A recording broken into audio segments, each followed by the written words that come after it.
works. And this one is going to be about food.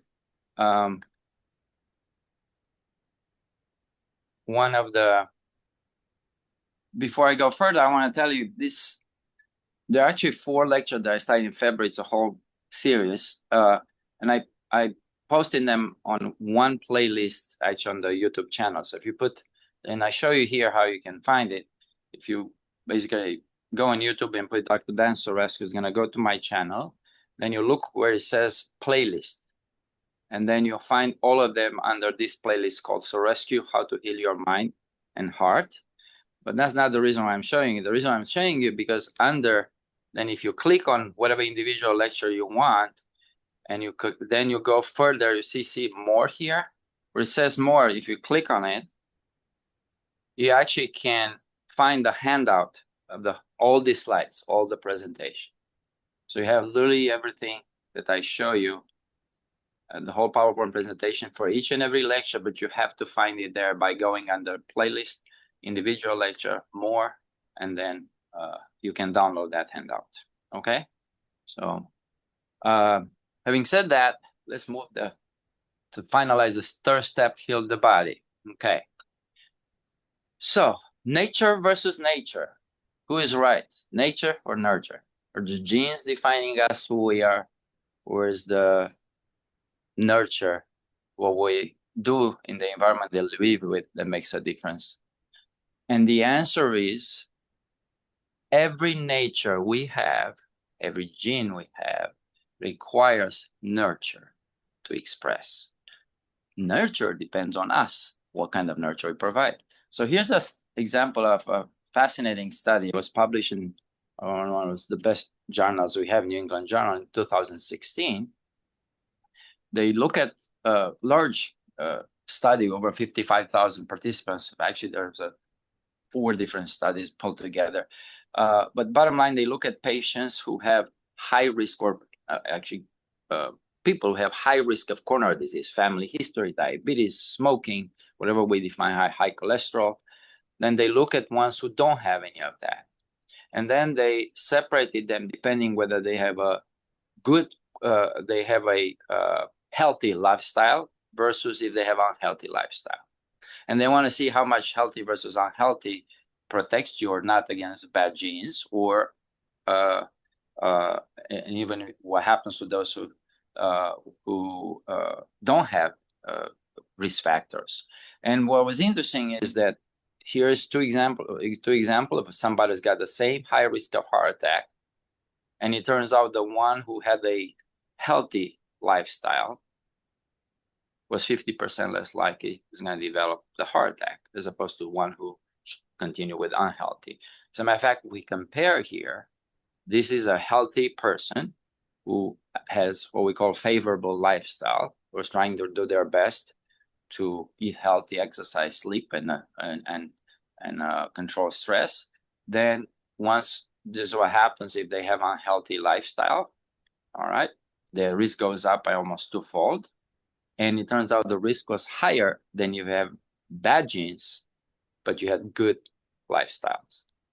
Okay. And of course, if you did both, you have both bad genes and you have bad lifestyle, you are 3.5-fold more likely you're going to get a heart attack. So what this says, depending on the nurture you choose, you can diminish the negative impact of your genes, to the point is that you look almost the same like somebody who has no genetic risk factors. Or you can make it 3.5 times worse if you don't pay attention. So basically, think of lifestyle as a software. Your DNA is the hardware. And the lifestyle, which is the software, if you want the nurture, updates your genes. All right. It can turn on the genes that put you in the disease mode. You have a poor lifestyle, processed food, sitting and not moving, as I mentioned, poor sleep, stress, toxin, and you get overweight. Or you can, if you're in a health mode and good quality of life, you can be in the health mode, and that's what it does to the genes. So genes are not our destiny. is what you do every day, what decisions you make, and what daily habits you have that makes the difference. All right?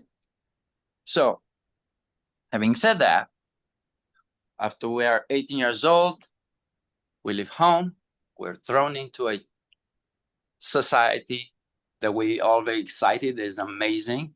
Turns out most of the time it's very toxic. And nobody gives us a little handbook how our mind and our body works and what's happening. And now if you notice, I tried in the last,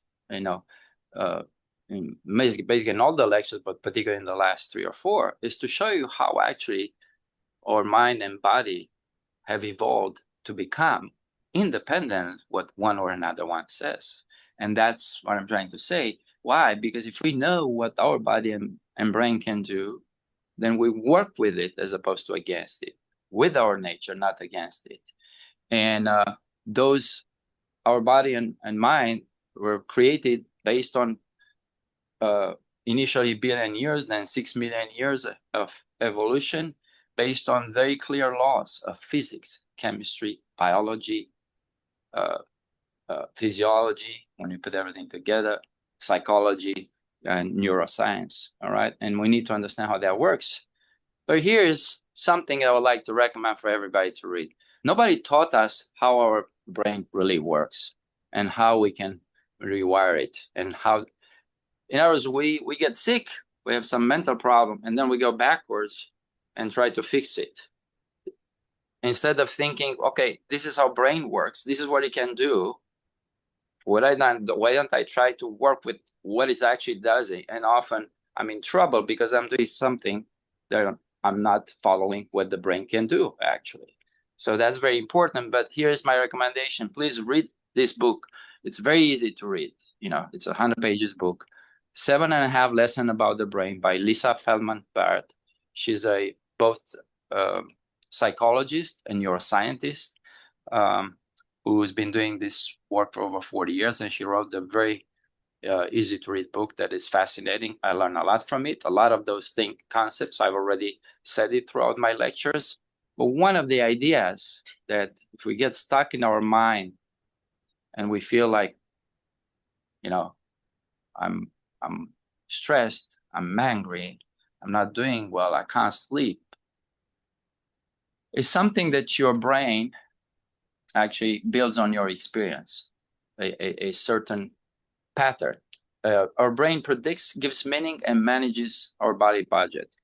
Think every moment, every second right now, whether you feel something positive or something negative, is purely related with what your brain remembers from the past you did, looks at what the present senses are showing us, and then makes a prediction. Think this way: I'm thirsty. I'm going to drink a glass of water. So I start sipping. I sip, 1, 2, 3. Eventually I stop and I feel I'm no longer thirsty. All right. So what made me stop and know that I'm no longer thirsty? And the answer is the brain predicted that you're no longer thirsty because you did the act. The brain does not know whether you're actually are adequately hydrated or not. Why? It takes 20 minutes for the water to move from the stomach into the bloodstream and then into your brain to say, we have enough hydration. Your brain predicted an action. You're thirsty, you need to drink, and it turned it off because you assumed you already drank enough. It doesn't know whether you drank enough or not. And you can see the difference. Sometimes you haven't drank and you were out for 3 hours, and you're going to drink much more. And sometimes, which is appropriate, so you're actually truly dehydrated. And sometimes you just sip because you're stressed out, something else happened. It doesn't matter. The brain have found a prior example. When you're thirsty, this is what you did.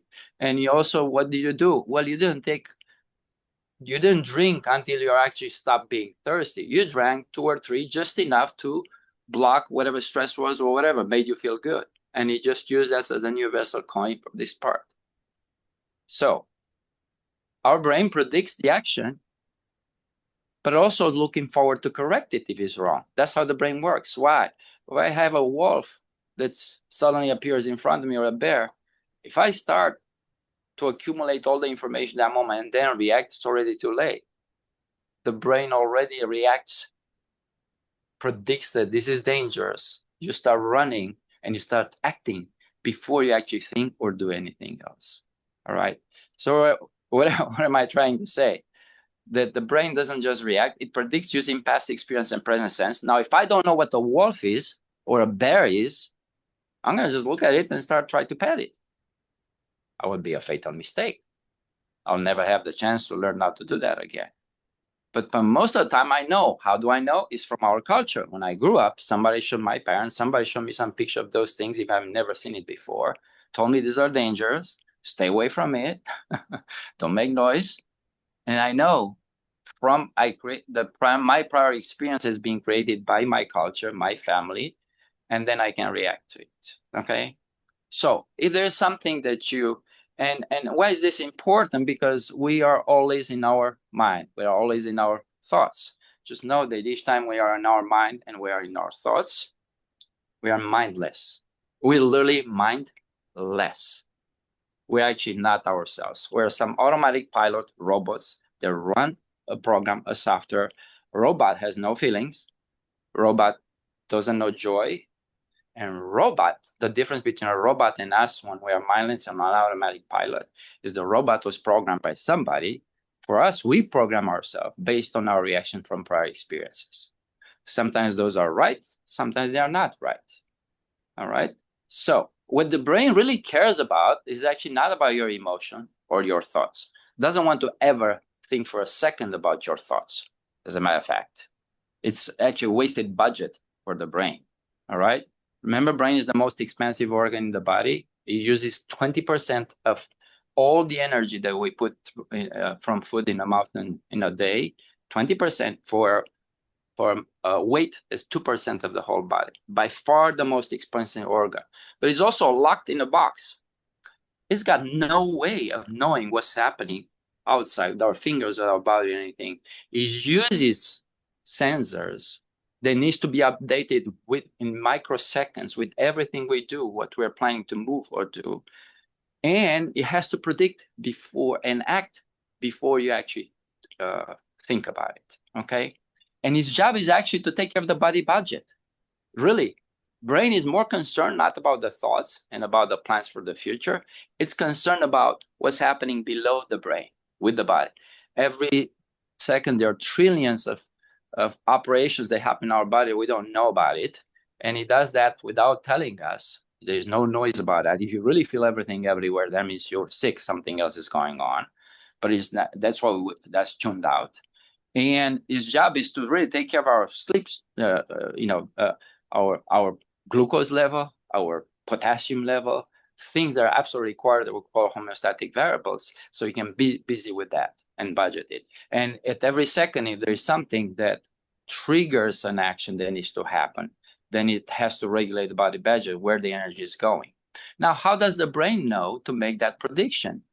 Looks in the past for whatever you're planning to do, looks in the present, uses the present sense is what I'm saying. Right now, everybody's paying attention to what I'm saying, paying attention to the words that are coming out of my, you know what I said, what if it was a different orifice?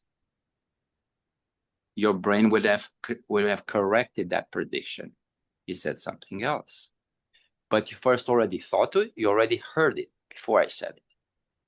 Your brain already knows that. If I were to stop for a second and scan your brains, it will already light up like you've already done the action before I said the word. So our brain predicts and acts before we actually do anything. It's already predetermined based on what happened before and what I'm about to say. And guess what? If I said, I'm going to ask you a favor, if you could please all stand up. As soon as you heard that, you're planning to do that. Right now, every single cell in your body started to release cortisol, is releasing glucose from the muscles, and your muscles, your brain is already planning, budgeted to give calories for what's necessary. But what happens if you don't get up and actually do the exercise? Then all that has been mobilized, all the stress has not been used. And then the brain and the body goes in negative budget. So thoughts about an action, about something I'm going to do tomorrow, the day after tomorrow, something that stresses you out because you cannot, you're dreading that you have to drive down to Atlanta 4 hours away, starting at 5 a.m. to see Sorescu. And you start to think about that a week ago. All that time, your brain has already assigned budget, calories, energy, mobilized hormones, and everything else. And you're burning through all that in your mind until it happens. The same like happened, we all went through college, exams. When is it really that the stress from the exams? No, stop. When the deadline expired and you sat for it. Until then, it was all in your mind and you're stressed out about a certain time. It's the same thing. Doesn't matter whether you're aware or not. So it's very important to understand that the idea of the prediction. And why is that important? Because it's going to always predict based on how you reacted in the past and how you are able to stay in the present and make sure you understand how is it different now than the past, if you're able to pay attention. If not, it's going to do exactly what you've done before, even if the present may require a slightly different solution. The brain is ready to change that pattern from the past and adjust it, but it has to be corrected. To be corrected, you have to pay attention to the present. How is it different? And be mindful, not mindless, and in the robotic state. So that makes a big difference. And if you do that, then you create new patterns. If you do that every day, you create new patterns.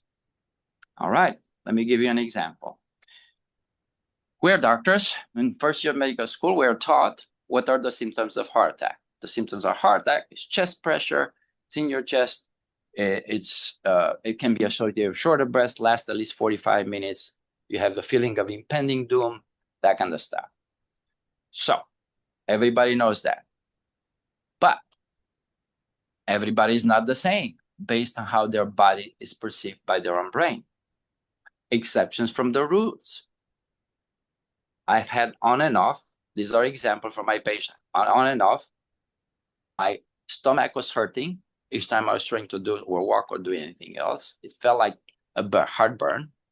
It lasted initially 5-10 minutes, and then it lasted for about 30 minutes, an hour. And then I started to go sweaty. I took some Malos, I took some antacid. It helped maybe a little bit, but then patient comes to the hospital, turns out I had a heart attack.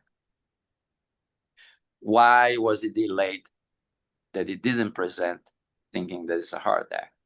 Because I have learned my whole life that if I have a stomach issue and I feel heartburn, that's the pattern that I memorized. It's probably related to just hyperacidity and that kind of stuff, okay? All right. So it was a prior memorized pattern that fooled me, that I did not allow to correct. Wait a minute, I took the pill, it's still not working. What's going on? Maybe something else. Particularly women, very atypical presentation, a memorized wrong pattern. I had, in my 27 years practicing as a cardiologist, I had a week ago the most weird presentation of a heart attack. A late 40s young woman who presented to the emergency room with the most horrible headache she's ever had in her life. And I'm not kidding you. From head down, nothing was hurting. But here was terrible. But it was more, when you actually talk to her, it was more like the pain started around her jaw. All right. Now, jaw means claw. Angina means actually claw in Latin. So if you talk with a doctor who actually is able to see the distance and say, okay, headache, but where is it? It's here, it's here, it's here. It was actually here. Well, that was not headache, that was jaw ache. That's actually part of the heart attack. Having said that, everywhere in the notes from doctors, including if you ask the patient, I had a headache, it was a headache. Now, nowhere there, either in our culture in the medical textbooks, nor by doctors, it says the headache, it's a symptom of a heart attack. Particularly, that's the only presentation. I just want to show you how a prior based on prior learned pattern, whether it's from the culture that's transmitted from generation to generation or from professional side, it can bias us and not allowing our brain to update with the proper prediction of what's going on. All right. So guess what? We took her to the cath lab. We did, of course, somebody got an EKG eventually. It was a heart attack. took the cath lab, put the stent, bang, headache went away instantaneously. But then for careful inspection, when I talked to her in hours, I was not shocked by whatever emotional stress was happening. I pay attention to every detail. I said, tell me again the details. Let me look at you. And when she described perfect angina, like in classic textbook, like it was discovered, published in the 1800s, long time ago. It was actually the jaw pain. That, of course, jaw is part of the head. So she said it was a headache. And then everybody else carry over, all right? But that's what makes the difference. Point is that the brain predicts based on some prior patterns that's learned since childhood or some prior generations. Okay, that's bad for you. Stay away from it. It creates, you keep repeating the same reaction, all right? And particularly that happen, particularly the more you repeat in the past. The truth is all the patterns, the emotional patterns that we have, the feelings that we have can be changed if we start to change the meaning of what's happening. So what I told my patient is it wasn't a headache, you had a jaw ache. And that means heart attack because both jaw, neck, and heart have the same nerves. They're innervated from the same place. So I reset the meaning that she had about that chest pain for her. And with everything else, the brain memorizes loops and patterns that will store how to react next time based on the meaning you give. All right. Again, this is all from Dr. Lisa Feldman Barrett, and she gives a fascinating example. Now going more towards the psychology side, she gives a fascinating example. Actually, Emory is quite big into psychology research, and one of the Emory psychologists a few years ago published a study where there was an example of a young woman who, when she grew up coming from a different culture where physical punishment is normal, that's just how it is. Some of us grew up in those things, but especially by men. She was a girl. She grew up a lot of time being spanked by her dad, sometimes quite seriously. Obvious today in our culture, this will be considered physical abuse. When she grew up, until she went to college, for her, it's like she had the perfect, absolutely no problems. She excellent grades at school, perfect happy life, didn't impact her negative at all. Okay, and when she was asked, so how come? Look how it's considered here and there. Well, very simple. I thought this has nothing to do with me. That's about him. He's just a bad guy who thinks the only way he can fix issues, that's his problem, is by abusing me. Obvious, I didn't like it. Obvious, the moment I could get away, I got away. But it didn't impact her, didn't create some negative patterns into what, because she realized was about that person who was doing something bad. It wasn't me doing that something bad. Time flies. She gets in her mid-20s. She starts to listen and watch Oprah show, where Oprah brings a lot of physically abused young women who talk about it, and they realize how traumatic, obvious, very different reaction than what she had. And after she kept watching, seeing a lot of women explaining how emotionally disturbed and physically abused and everything else and long-lasting negative impact, then she started to go into depression a few months later. Her grades started to go down, started to become more socially isolated, everything started to go down. What happened? The meaning in her mind of that abuse has changed. It's no longer about that person being the bad person. It's about me that I'm suffering. So she now moved from being objective and independent, that this is not my issue. Doesn't mean you got to put up with it. Nobody says, but it's a different story. But becoming a victim. Now she identifies herself with the other victims. So now she started to have problems. So any negative experience in our life we have, particularly if it's repetitive, that's mixed feelings that we don't like, we suffer from. It depends how our brain created the prediction based on a meaning that you gave in that moment. What that tells us, we have the opportunity. We cannot change the meaning of how we interpreted in the past, but we can change it from now on. It doesn't have to be how we interpreted back then. Why? The meaning at 7 years old is going to have different than a meaning once you're 25 or 30 years old.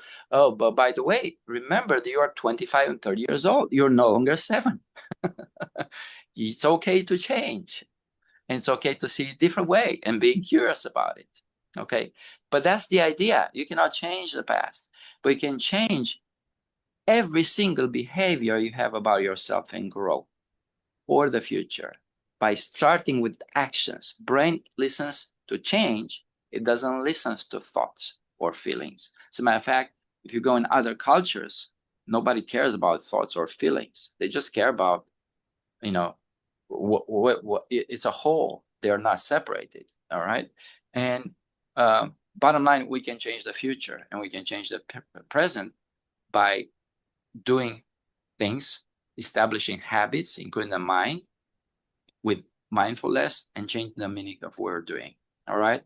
So, but in order to be able to see that, you have to be able to separate the past from the present and from the future in your mind. We only live in the moment. We do not live in the past. We do not live in the future. Doesn't mean we never make goals or plans for the future, but they may or may not happen the way we want it. That's called future is unpredictable. It's okay to live with uncertainty about that. Okay. But life happens now. And being distracted with doing mindless things, automatic, everything, and not paying attention to the present is what the problem is. We can only be happy in the present. John Lennon in his song Imagine says life happens when you're busy making other plans. And, he had a short life, didn't realize what was going to happen. But it's very important that it's not about the past or the future. If anything bothers you, you're thinking more than 2 or 3 minutes on it, you're doing something wrong. That means your brain is playing games with you. You trigger something. There was some pattern in the past that has absolutely no relationship to the present. You need to look back and say, wait a minute, that's a signal. If I'm thinking about this for about more than 5 minutes, I need to change something. Somebody is talking to me right now, and it's not me from the presence. I need to go back what I was doing. What am I doing here? And you start with the present. And that turns off whatever you thought was part of the stress signal. Okay? So the emotions are not fixed. We're not born with the emotions I am just like that. I'm more negative, more pessimistic, or I'm more positive, more optimistic. She's like that. No, nobody's like anything. All it means you've done it for too many times the same way. You let the automatic pilot robot do it. Learn that when you're 5 or 6 years old, nobody asks your opinion. And you keep doing it the same way, and you think that you're just like that. No, your brain looks every second to change. It's curious, wants to grow. It's called neuroplasticity. You can do it at 80, 90, 100 years old. Anything. It's got nothing to do with that. No, you're not like that. If there is something about you that you keep doing it and it gets you into trouble, it's not. You told yourself that, and yes, your brain will listen to you. Now, if you like it, keep doing it. But if you don't, say, no, I'm not like that. Let me try something else and be curious about it. Actions. Thoughts are irrelevant. As a matter of fact, they block everything. It's the actions that makes the difference. And you start with baby steps. You start with consistency. Brain wants consistency. That's how you change. No, remember, brain at the end, don't care about thoughts, don't care about feelings. Brain wants to make sure your body is healthy. So if you feed your body with healthy things, your brain will be healthy. Then it can help you, okay? Instead of being distracted by something else. And identity is a process, is not a label, okay? If you cannot identify the patterns that you know are wrong with you, it's very easy.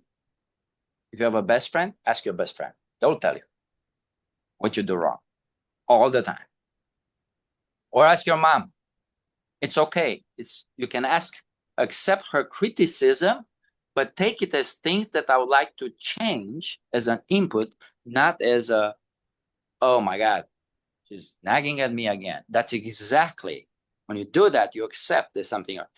People can, anybody around you who's know you long enough, they know exactly where you're good at and where you're not good at. They can turn against you if you don't know it.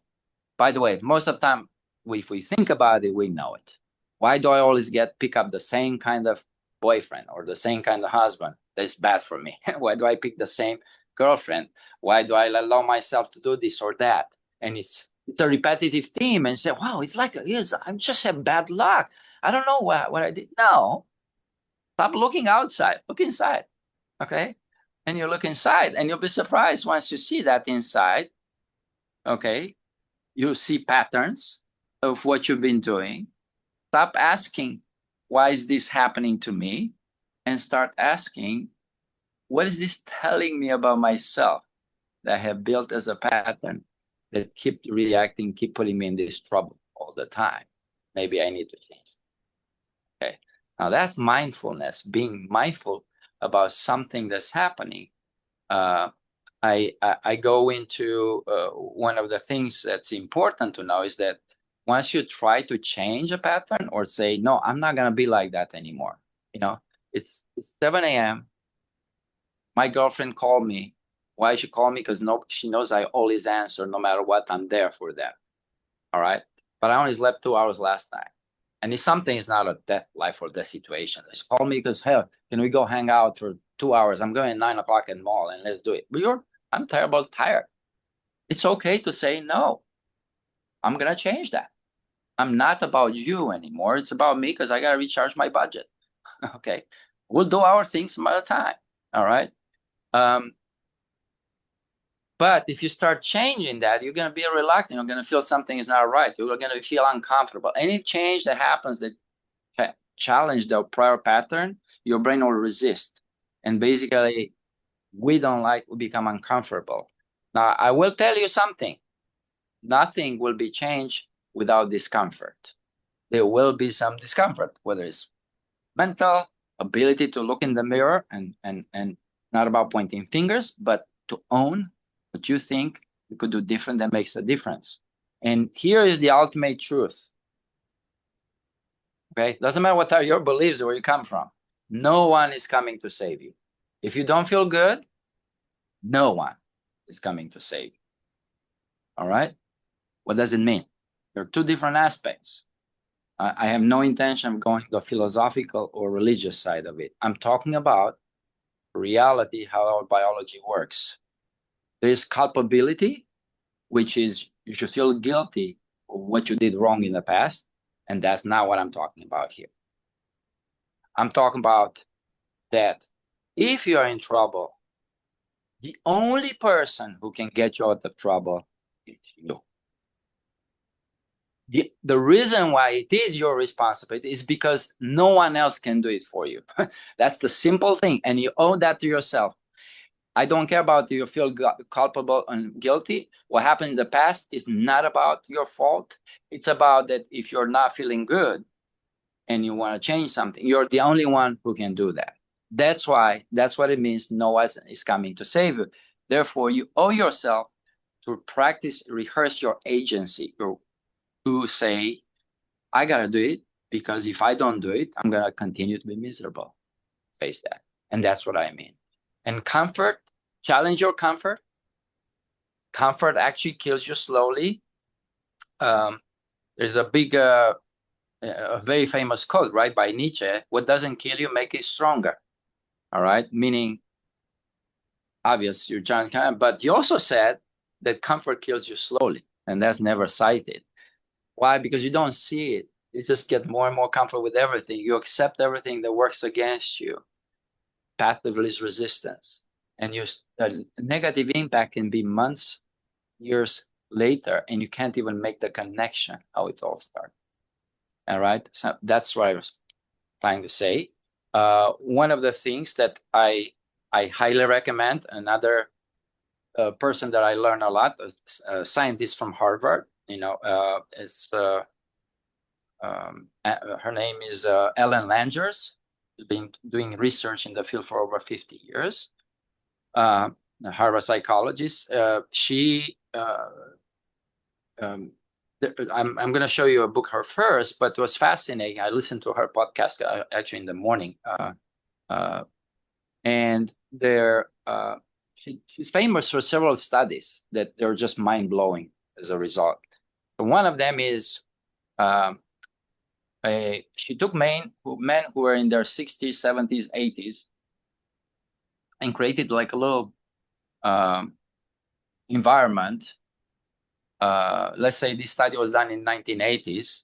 Well, she created a little Hollywood-like small living complex that looked like when you were in 1960. So basically trying to move them back in time. We literally, in the TV station where the movies, they were just appear in 1960s, whatever the politics were, the news, everything, including how the kitchen were with the utilities, whatever they had to do. Obviously, everything was much less comfortable. You had to use lots more your hands. So literally just move them there for a week. Measure their baseline memory, everything, cognitive, physical skills, acuity, visual acuity, auditory acuity. After a week, they measured those again. Tremendous difference. Visual acuity improved, memory improved.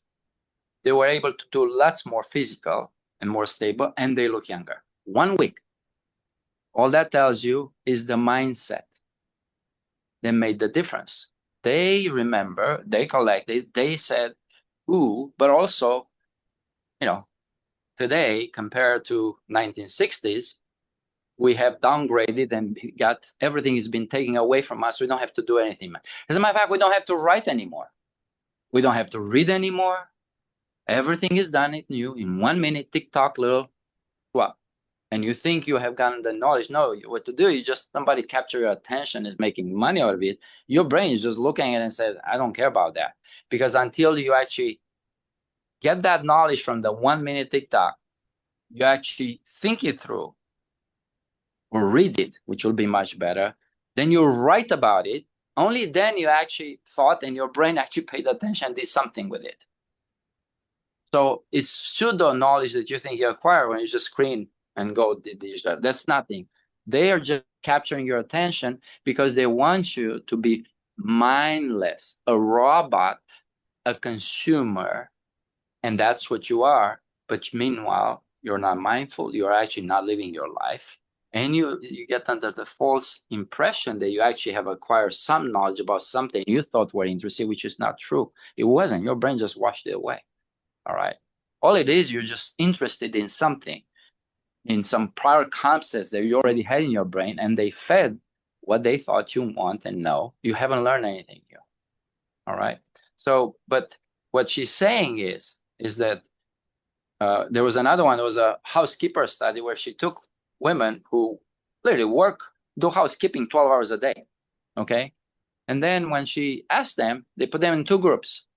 Some of them didn't tell them anything, just go and do it. And they measure their weight, their calorie intake, their sugar, how they do with all kinds of see their level, if they were overweight. And then some of them, a group, they told them, when you do, how much a day, they asked them, how much a day do you exercise? And they say, I don't exercise. I had to work the whole day. Okay. And then she split those women into two groups. Some of them said, when you do the housekeeping, that's a lot of exercise. You don't have to run. That's physical exercise. That's exercise. So know that you're exercising while you're doing your physical work for your job, as long as you do the housekeeping part. And then the other group didn't tell them anything. Then they took them back. Turns out within a few weeks, they lost, the ones who were told you're exercising, they lost weight and they improved every single health marker, their diabetes, their blood pressure, everything else. The one who didn't think they're doing exercise, they're just doing work. In other words, there was nothing good, positive for them. It was just work for which they're paid. Completely different. Big difference, again, perception, expectation, most important, the meaning you give to your mind of what you're doing makes a big difference for the physical part of your body, not just your mind. And then there's another one that was already fascinating. There's lots more of this, but anyway, took a group of participants and it really created a small wound, cut their skin, okay? And then some of them, they put them to watch, to look at the clock. Some of them had a clock. Every day they will look at the clock. It will go as a regular clock. Some of them, they trick the clock so it goes twice faster. And some of them, they click the clock so it goes twice slower. Then he measured how fast their wounds were healing. The ones who the clock was twice faster healed the fastest. The one who their clock was like ours, was in the middle, and the one who had the most delayed healing was the one that had the slower clock. What does it mean? What it means is, it will take whatever it takes, depending what I tell myself, whatever it takes. Okay? Our perception of the actual time and what's happening changes, our body heals. And obvious, our physical body doesn't read the clock. Who reads the clock? Our mind. So it shows you the power of the mind over the brain, depending how you give, what meaning you give of what's happening. All right. So what she says, some 7 actionable steps. And the reason I'm talking about this to tell you that changes can happen anytime and anywhere. And then I'll show you what the changes need to do. But the mind has to change. You cannot use the same mind you have. If you have failed in everything you tried before, I mean, how many times of us, if you smoke, how many times did you quit? 100 times. Easy to quit. You just don't stay quit. Obviously, you have the same mindset.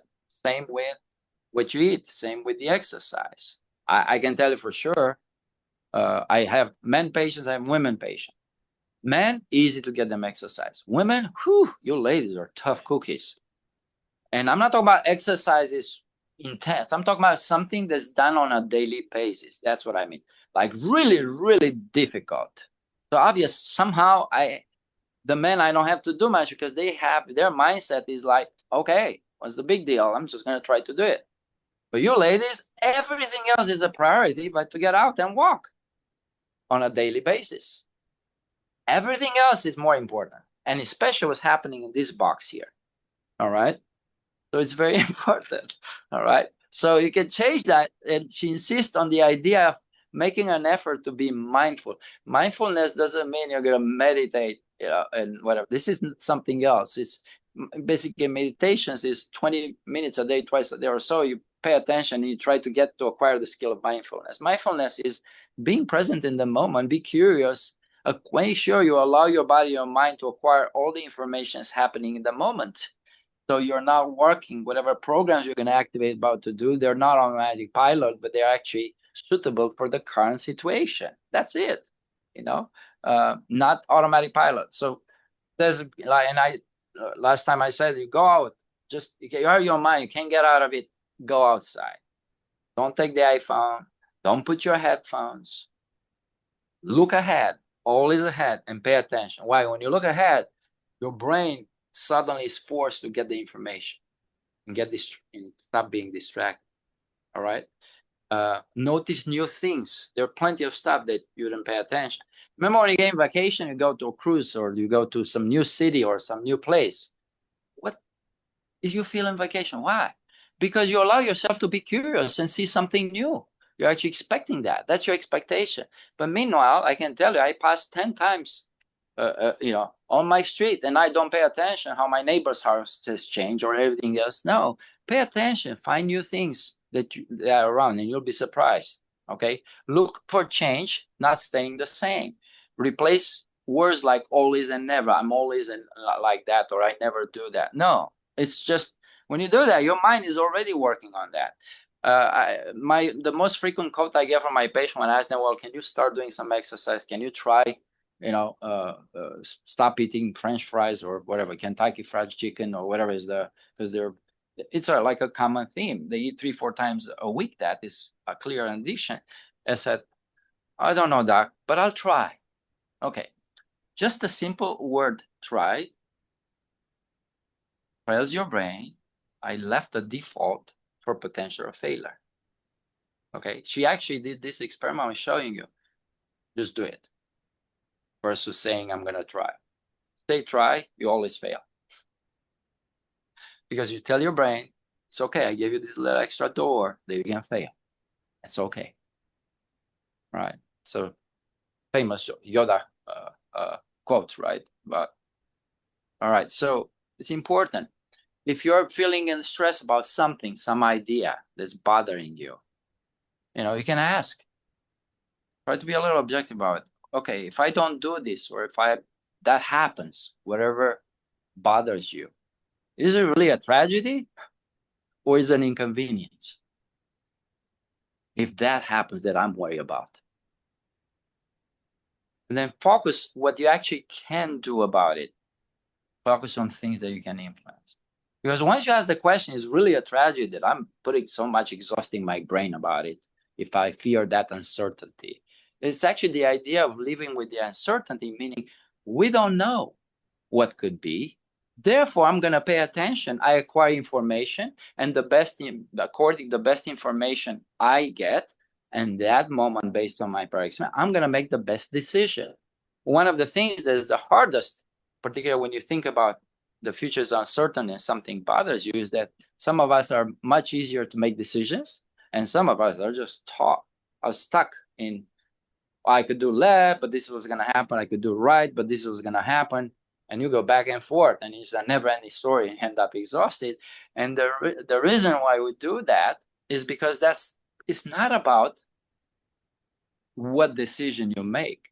That is irrelevant. You're worried that you're not making a perfect decision. And the answer is no, there is no such thing as perfect decision. Oh, I wish in my life I would have done this, went to college instead of going and learning this skill. Well, you don't know because you didn't do the other thing to know that would have been better.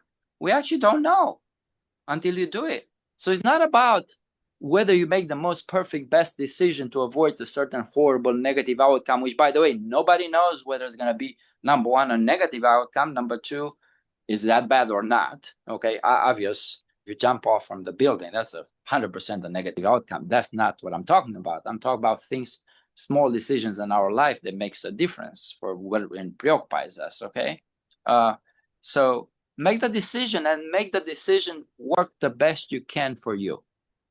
That's more important, instead of being stuck. What's happening? What decision I'm going to make? It's irrelevant. She talks a lot more. I recommend to watch that. Okay, I told you what our body likes. So our body doesn't like to think.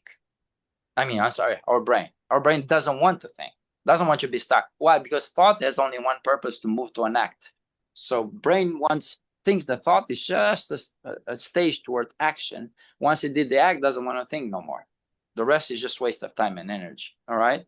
What the brain would rather do, after already took care of his physical budget, let's say we slept well, we ate well, we exercise well, all right, we enjoyed, now it's time to, I have extra budget, brain says. What does it like to do? It likes to be calm, it likes to have clarity, it likes to have some compassion for yourself, for the others, curiosity, connect with others, create, courage. Now, any of these, do we do this every day? No, very little, as a matter of fact. And the reason why you don't do it, because we default to the automatic pilot, mindless. We got to do these automatic things. All right. But this is, if you can get there, then these are 8 C's. Okay. So we're going to start the plan now. After I try to motivate you, show you how the brain works, but please, I actually did probably not so good job. Really read the books that I'm recommending, and then you'll understand much better. And they're also on YouTube or on podcast. You can listen to those authors. I'm going to show you the books there. So this is not about willpower. It's about making your brain, first of all, feeling safe, taking care of the body's budget. And then you will, if you feel like you always have a tendency not to do whatever you're planning to do, the 15 minutes of exercise or just 15 minutes of walking. And I pushed them. I said, well, you did 15 minutes this week every day. Go to 20 next week. Then they'll go into 25. Or you know what? You cannot do more than 15 minutes because your knees hurt. Fine. Do 10 now. Stop for an hour or two. Then go and do another 10. Stop an hour and do that. Again, I said, you can afford that while during retirement. I cannot afford that. I wish I could. All right.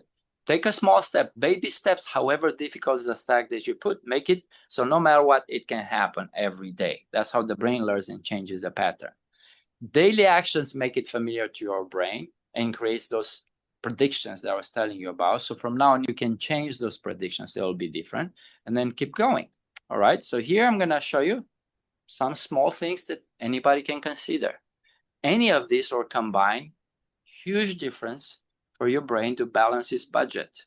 So then you can have a mind that you enjoy being with. All right. Walk for 10 minutes every day. Make it happen. I mean, no, I'm talking about meaningful. Obviously, you walk at work or you work. I'm talking about I'm going to walk for myself. This is my free time, outside or inside, doesn't matter. And I'm paying attention to what's happening. I prefer, if I don't have time, we're busy people, I suggested and I recommended try rowing as a complete exercise if you don't have time. It's both aerobic and it's also strength exercise. It's gentle on joints, mobilizes over 90% of the muscles, and particularly the back muscles, which are weak for each and every one because we don't walk backwards. And that's what uneven pressure between front and back muscles is what puts this pressure on the joints. And it's excellent for busy people who don't have time. 15 minutes every day, 4 or 5 times a week, big difference. Eat fish. I said, try it every day as a goal. It happens 3 times a week. Perfect. Why? We do not have enough omega-3s. Those are anti-inflammatory, are required for our brain. Our brain, 60% is fat. Believe it or not, 20% is cholesterol. Brain makes its own cholesterol. And the others is omega-3s. And we don't have enough. But if you've been a mom and you have delivered 2 or 3 babies, your brain is exhausted, has lost all the omega-3s. You got to put it back. All right. Go outside 15 minutes every morning. I do that. That's the first thing I do. I used to wake up, just go and grab my copy and whatever, open and sit. I don't know, go on my iPhone or on the laptop, start working or whatever it is. Now I go outside. The first 15, 30 minutes, I drink water first before I drink my coffee. Why? You rehydrate your stomach first and your gut, and you'll see how suddenly you have energy. As a matter of fact, that hydration that happened from dehydration overnight, not only that stops you from being dizzy, particularly by patients who are on medicines, I would recommend 1 or 2 cups as soon as you wake up before you do anything else. And especially we can do that enjoying the sunlight too. Why? Not only that your gut is dehydration, your joints are dehydration. That's why they're stiff in the morning. You're actually getting those 2 cups of water first and then doing some simple flexibility and just movement of your joints and little, stretching exercises, rowing, makes a big difference. So you basically get your joints back activated. And then 15 minutes outside, big difference. Then you can drink your coffee. Then you can have your coffee or your tea. Sometimes I have a green tea, sometimes I have a coffee. I don't have to have coffee all the time. Why? That has caffeine too, even the green tea. If you were to eat, make a goal. I'm going to pick one food that no matter what, I'm going to skip it from now on. Cut one bad habit. So you can skip the bread, white starch and sweets. You can start with breakfast, then you can fix the lunch, then you can fix the dinner. But you need to work on it gradually. Quiet moments, very important. I say be bored with yourself. I'm talking about no iPhone. You can have a book if you want, but really you with your mind, but in a way that's not necessarily scary. Just think about something pleasant that you are interested to think and plan to do. Not, oh, I stay with my mind and you start to worry about the things that haven't happened and you got to work on. That's not what I'm saying. Plan your mind to, do things that you enjoy. If you were to do tasks, stop multitasking. Unless you have a baby that you hold in the hand, obviously you also have to do other things. Short of that, the worst you can do possible is to do multitasking. Why? That's when you are mindless. You're not paying attention to your life, to the present, to what's happening. The truth is, brain only does with joy or interest and curiosity only one thing at a time, and well. Contrary to our perception that multitasking women do is like your greatest gift. You're way superior if you can do multitasking. Good luck. No, you're not. You're just a mindless robot who is miserable. Okay? 100%. And you don't enjoy life, at least not while you're multitasking. 100%. All right? I don't have to tell you that. If you look in the mirror, you know exactly what I'm telling you about. All right? If you talk to a human, give your full attention. Okay. Give your full attention. Don't, sorry, I got to answer this text. I got to do this. No, give your full attention. We co-regulate with the others. Even the other human across you might be a little tense, might be upset. Big difference. You don't necessarily have to get their anger back at you, but if you for sure you can help them so they don't regulate their anger. Important because we co-regulate, but also it does to our brain that keeps it in the present, it doesn't trigger the wrong negative reaction from the past that otherwise may trigger anger, because you actually pay attention and you can see nuances. You can say, wait a minute, this is not the same thing. Particularly if you talk to your significant other, it's a little different. And you don't have to go back to whatever was triggering you. And it allows your brain to, instead of getting a predicted pattern and behavior from the past, which means conflict, it will allow to correct that pattern and say, wait a minute, meant something else. But if you're not paying full attention, we immediately get triggered and we already start to have a short fuse and going the wrong way. All right. Okay. Now, do activities that our brain likes to do. It likes to sing. I don't sing. I'm terrible, but I whistle. That's all I do. I'm good at that. So you can use whatever you like. Sing. You'll be surprised by yourself, with somebody. It doesn't matter. If you're good and gifted at playing any instruments, make a habit so you play your instrument every day. Huge difference, because you're not playing the instrument. Your mind is set in a safe space that tells the whole body to heal any problems they have whatsoever. It's unbelievable, the impact. You're not playing the guitar. Your body in a place, it changes everything. Completely different story. All right. I can't play the guitar. All right. But I like to run. So everybody's different how they like. Obvious, avoid toxic relation. A repetitive sequence with somebody, negative interaction that keeps happening, no matter how hard you try, is not changing. Obviously, if it's your significant other, it's kind of difficult. You might need to make some rough, tough decisions.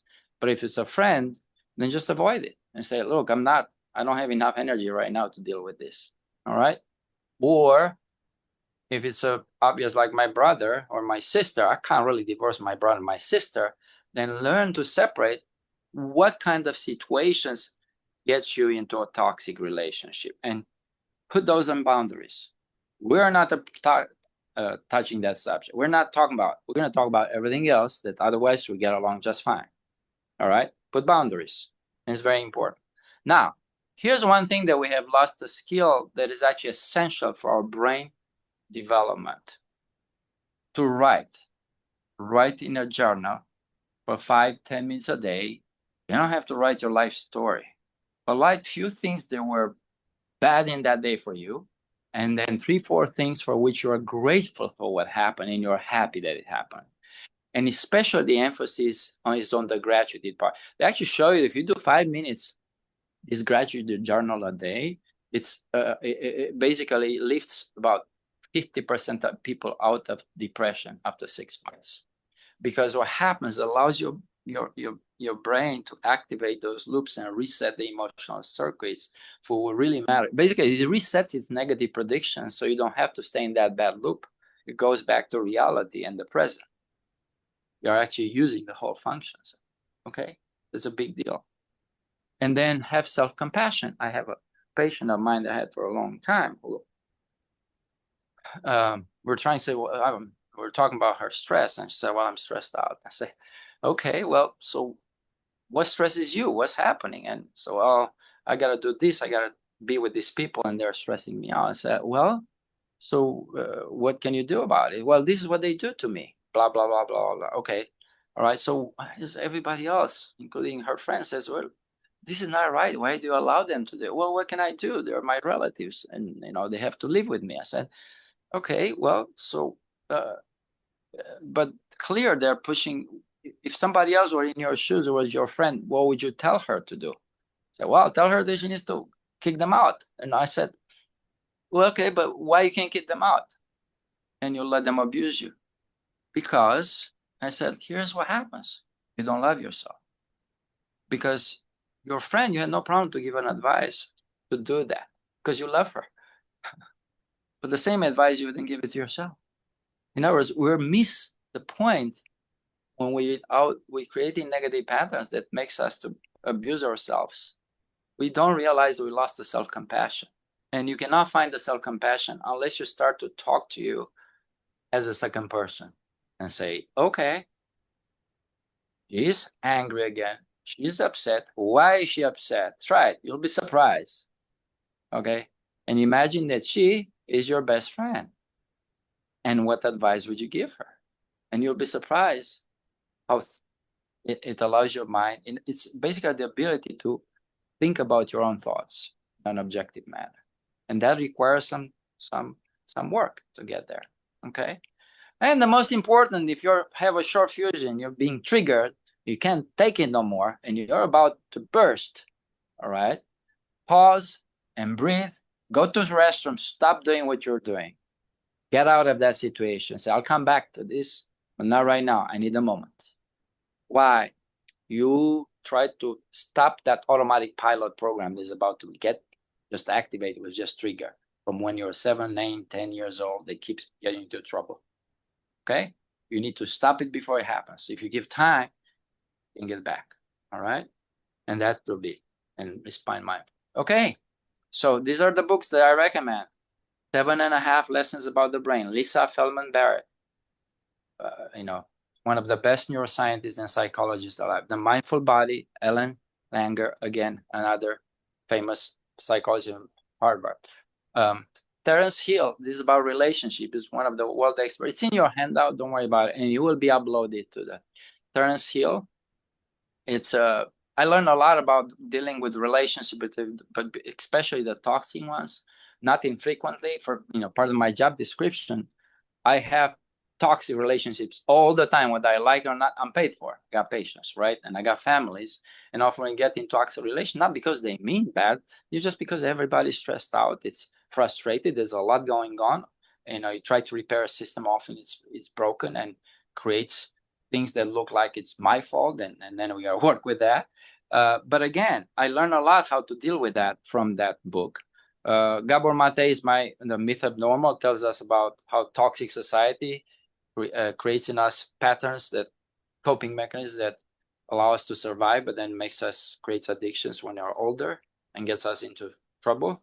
And our polyvagal world is more about how to get your mind into a safe zone, so to speak. Now, this was not about food, obviously. It was about changes can happen. You can change everything any moment of your life. Key has to leave the comfort on the side. The key is you have to say, I really want to take control over my body and my mind. And you do smaller changes that you implement every day. And then look for changes, whether you got better or worse, every few months or so, and you'll see the difference. And then you can keep continuing. Okay.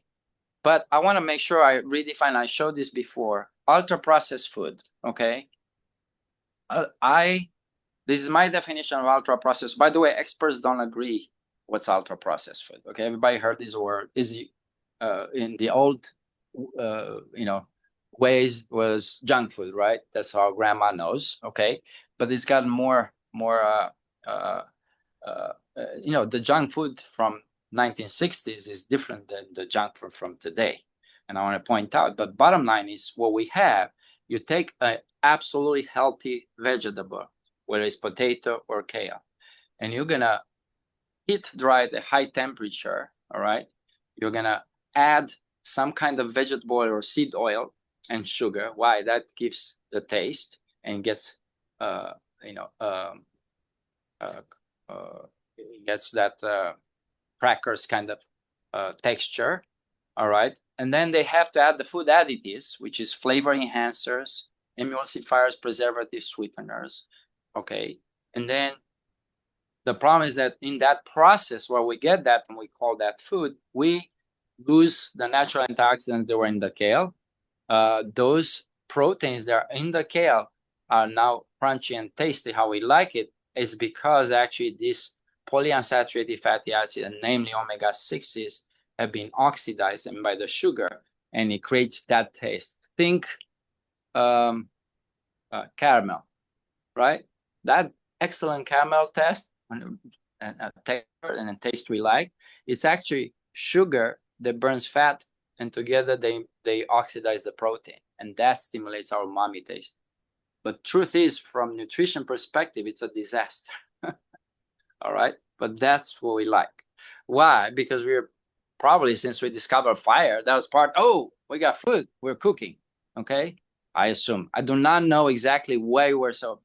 Everybody likes it. I like it too. I'm just saying it. It's toxic. All right. Because it creates these advanced glycated products, and we get the chips. And what happens is, if you have, the food industry combines this sugar, salt, vegetable oils, and the food additives into what they call a bliss point. Basically, they know exactly for sweetness index has to be equivalent of 8 teaspoons of sugar, or the texture has to be exactly this texture. They have very clear physical endpoints that they know exactly where they can create anything from anything. Okay, and why? Because about 15-20% of us will get addicted to that. It's not because that particular product addicts us. It's just because we are already on the way to addictions based on our personality traits, being stressed in the past, and it covers a certain scarcity need in our mind and helps us with that. And we start eating, basically we're emotionally eating. And that, again, those 15% will get addicted, and it's hard to stop it. It's because of this. I have patients who are specifically, depending how they learn to cope with their emotions, some want only Kentucky Fried Chicken each time they're upset. I'm not kidding you. It has to be exactly that. Some want Popeye's chicken, or some just fried chicken, no matter what. It's very specific, or it could be extremely, depending whichever you use whenever you're doing. Okay. All right. But it does that. So, and the thing this way, that the combination of this sugar and vegetable oils is something like, all right, it's not what the sugar and the omega-6s by themselves do, but what they do when they attack the proteins. And even if you had something that was like fried something, sugar is the fire starter. It's actually activates the burning of the omega-6 vegetable, which is the gas. And then that burns the proteins, which is the meat. Okay. And we like that fried chicken. All right. And at the end, I said, this is what ultra processed food leads to. It's a combination, these 4 chemicals: sweet fat, which is sugar and vegetable oil, alcohol, and the flavor enhancers, emulsifier, preservatives, and sweeteners. I did not put the name of the chemicals. You don't need to. You just look on the label, it'll say sweetener, or so you don't have to overload your brain. First of all, if you see 30 things on the label, you already have those fabs, so you can stay away from that.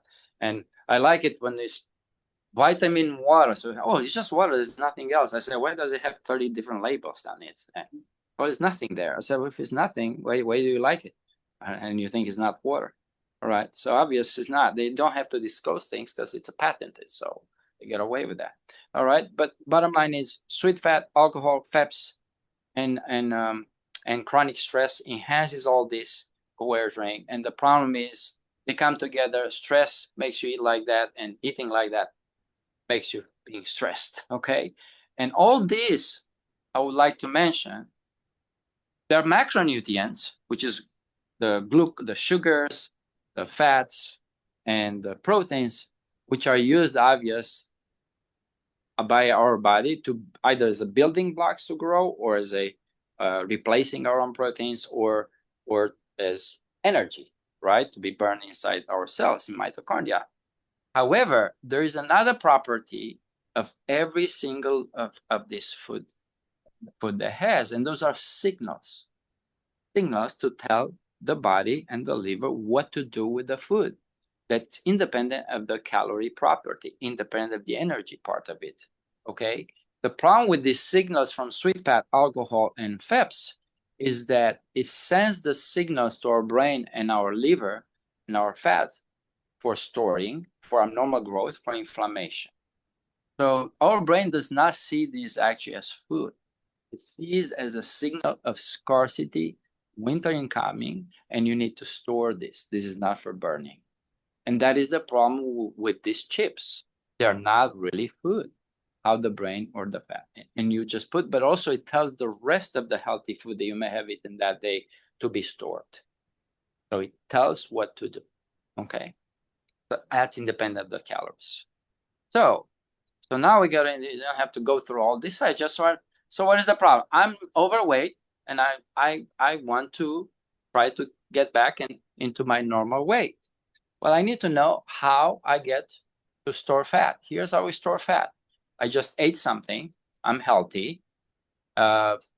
Glucose and the fatty acids from the food are pushed by the insulin into the fat cell. This is after we ate, and every other organ has taken everything. Any excessive glucose and fatty acids will be pushed by the insulin inside our fat cells, and we store it as triglycerides. Triglycerides. It's basically fatty acids and glucose. All right. That's why insulin is a storage hormone. Why does insulin do that? Because insulin job is to protect the body from excessive glucose. As soon as it's too much up, it has to put it back into the fat cells. And then you store it. And then when I have to walk, when I didn't eat, when my stress hormone will be released, cortisol and norepinephrine, adrenaline, those are normal hormones. They are healthy. They're not poisonous. They help us mobilize then this fat when I'm going to exercise, when I walk, when I have some other things to do and I didn't eat. And then basically what I put in during the day, then it comes out, or at night, then it comes out, and then I stay balanced as long as I have insulin sensitivity, whether I'm stressed or not. So you see, the stress hormone's job is to help utilize all that, all the glucose and fats that have been stored as triglycerides and mobilized from the fat. Okay. Now, what happens if I start to gain weight and I start to have insulin resistance? Well, what happens is the fat goes in and it comes out, but not when the body needs it, the triglycerides. It will go in a lot and triglycerides starts to leak out, even you don't need it, which could be at night when you're just in rest. Why? Because this is under stress hormones. So think this way, instead of being a nice store that you can open and close the door when you need and everything stays and is controlled when you need it, this time the door is open and things keep going in and then things start leaking out. And what is the problem with this when you are under chronic stress and you start to develop excessive fat, particularly when our fat cells has reached the maximum capacity? Some of us, as I mentioned, I'm a thin outside, fatty side. If I gain more than 10, 15 pounds, I don't put much outside, I put it inside. And that's the visceral fat that goes around the heart, around the pancreas, around the liver. Even a pound, big difference, you get sick, it's inflammation, you cannot afford that. Well, the problem with this fat that then starts leaking all the time, not only when you need it, the fatty acids, is that it goes to the liver. So the liver says, why? Fatty acids cannot stay outside because then it makes you more diabetes and insulin resistance. Then it's taken by the liver. So the fat that basically, think this way, our fat cells, they say, I had enough. It starts leaking those fat out, even if you eat or you don't eat. And then liver says, well, we need to take this out. Fat cell that cannot store it anymore. Let me store it. So it starts converting triglycerides and it gets itself fatty liver for a while. But after liver has reached that capacity to about which is a pound or two, whatever you can afford, after that, it needs to get rid of them. Okay?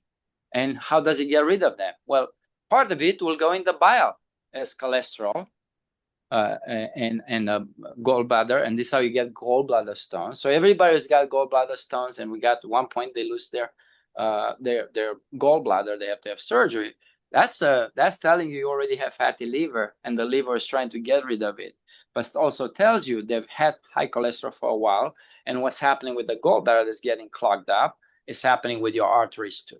Okay, because the next step after cholesterol is removed through the bile acids in the gallbladder, the other part is going to be removed into these particles that are produced by the liver to triglycerides in the bloodstream cannot just circulate like that. They have to be incorporated in particles with proteins because triglycerides are fat. Fat cannot stay. Blood is water.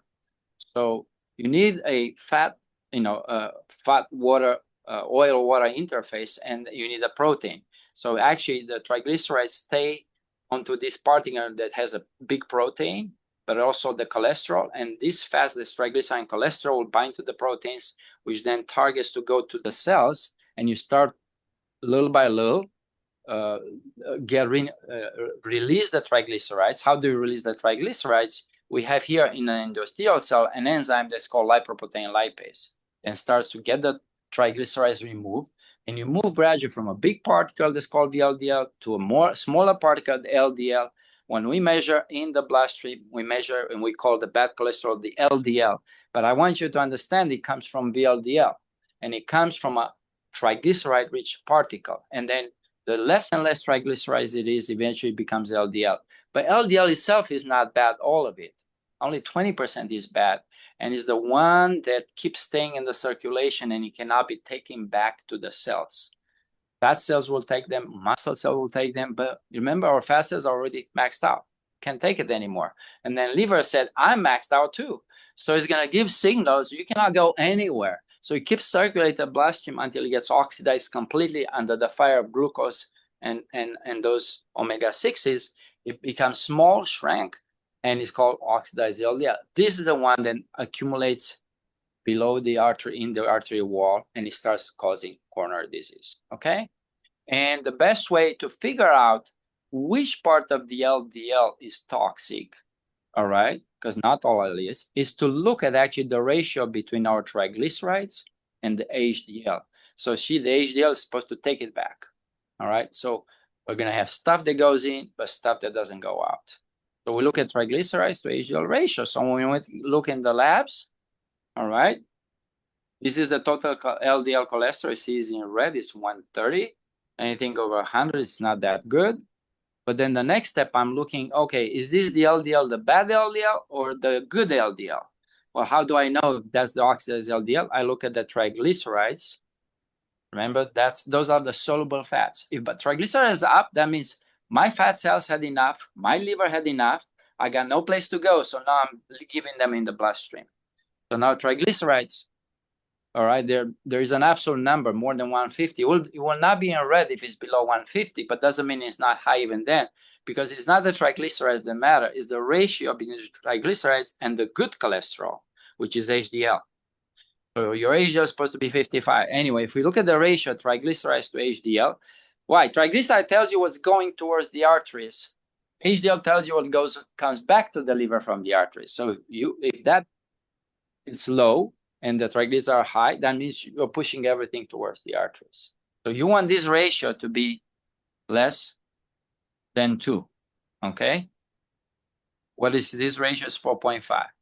So anything is over 2, then you're starting to have problems with fatty liver, insulin resistance, too much fat production, all right? And we need to do something about it. And also the next thing you notice, the hemoglobin 1C starts to go up. What's hemoglobin 1C? Glucose that's chemically attached to hemoglobin, which is what carries oxygen. It's oxidized hemoglobin, basically. I cannot measure the oxidized LDL, but I can measure the oxidized hemoglobin.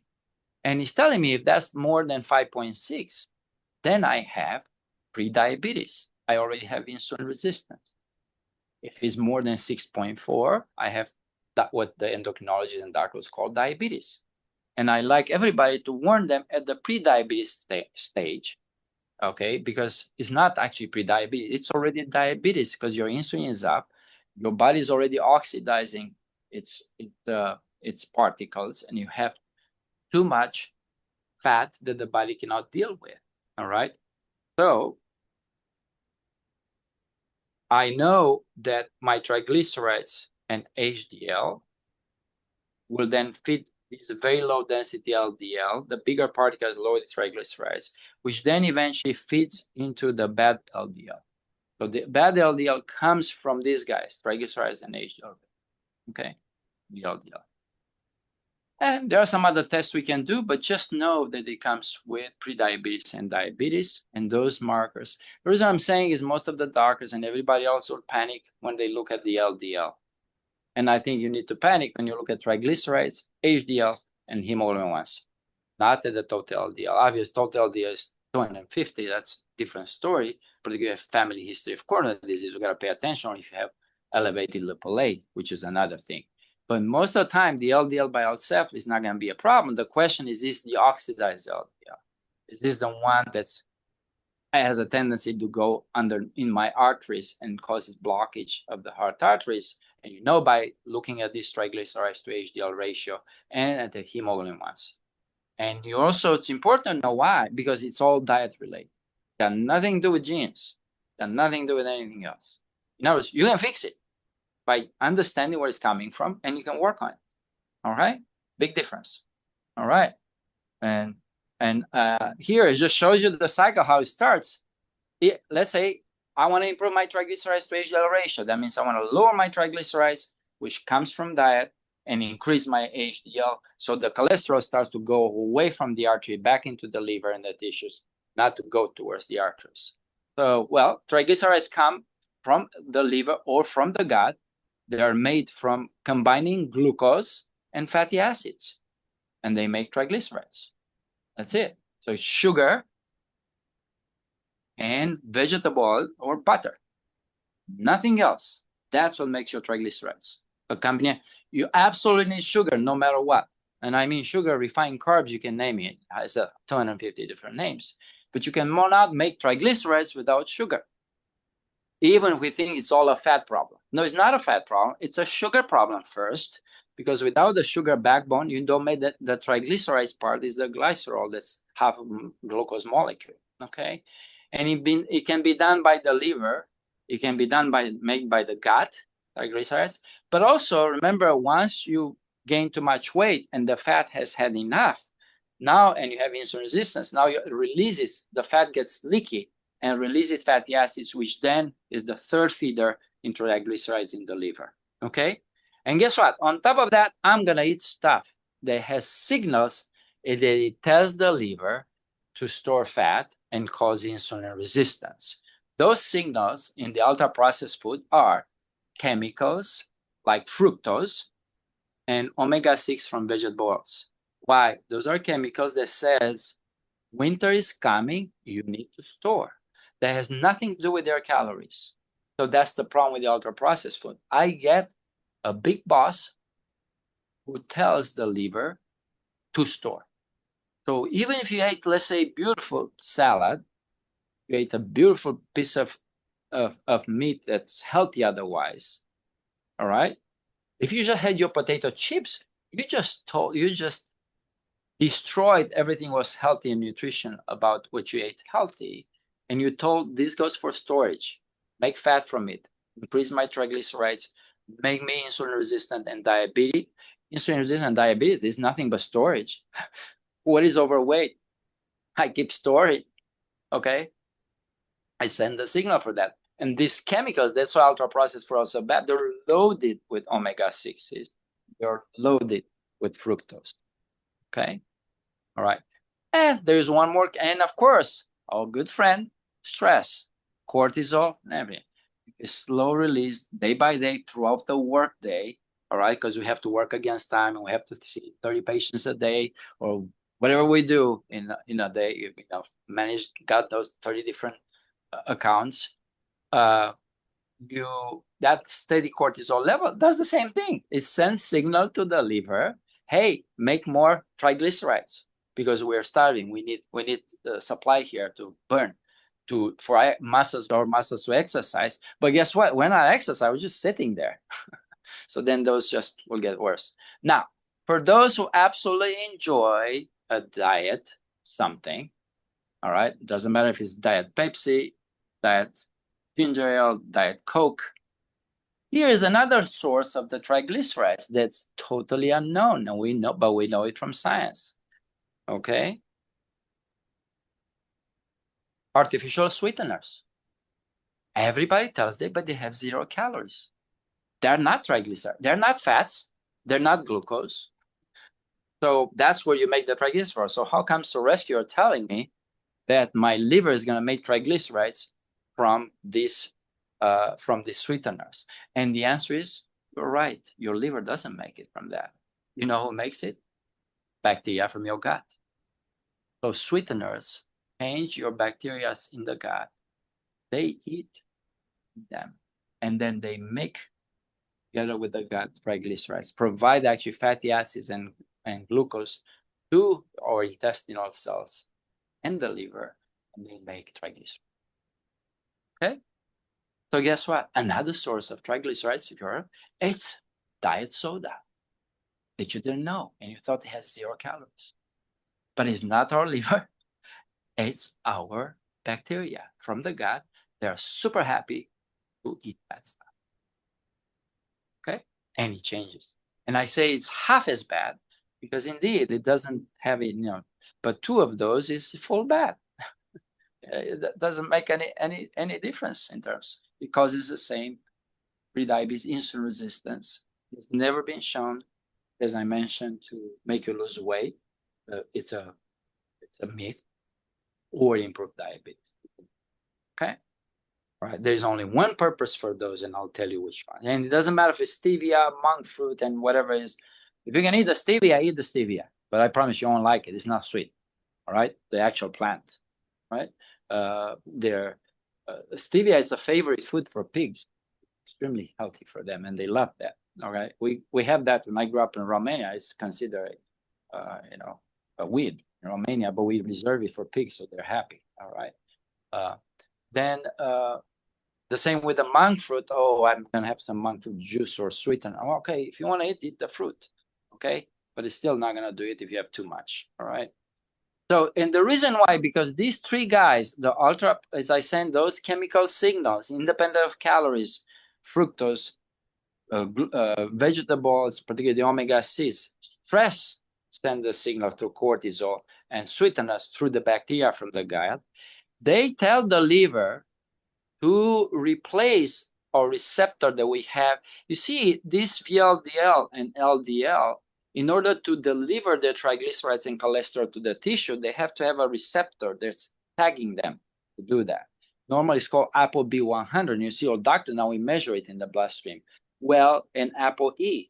Well, if you already have fatty liver, these 3 substances or things will replace that ApoE with ApoC3. ApoC3 is a different protein that says, you guys are already having too much fat everywhere. You cannot take this.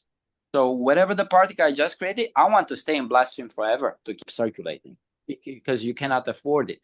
Because my fat cells are full. The liver ability to store fat is exceeded. The muscles already get fat. The pancreas gets fat, how we get diabetes. We get it around the heart, by the way. That causes heart failure with preserved ejection fraction. So the liver is trying to protect the rest of the body from getting too much inflammatory fat by tagging these particles, the triglycerides and VLDL and cholesterol, so they keep circulating without ever stopping. The problem is that the longer they live in circulation, the more oxidized they have. And that's particularly under the influence of glucose and diabetes. That hemoglobin A1C is a marker, and then they have no place to go but to get under the in the vascular walls. Eventually, this garbage. Imagine you have garbage trucks that will never stop, and eventually they deteriorate. Then the garbage just falls off the highway on the sides, and eventually the highways get blocked. That's pretty much what it is, because they sit for too long and they can't get rid of the garbage trucks. Okay, and that's the idea. So I'm just trying to tell you, there will be, I promise you, there are at least 10 new drugs in the pipeline to help us with the fatty liver, to help us with the cholesterol issues, and you don't tolerate cholesterol and everything. But can we please do what's staring in our face?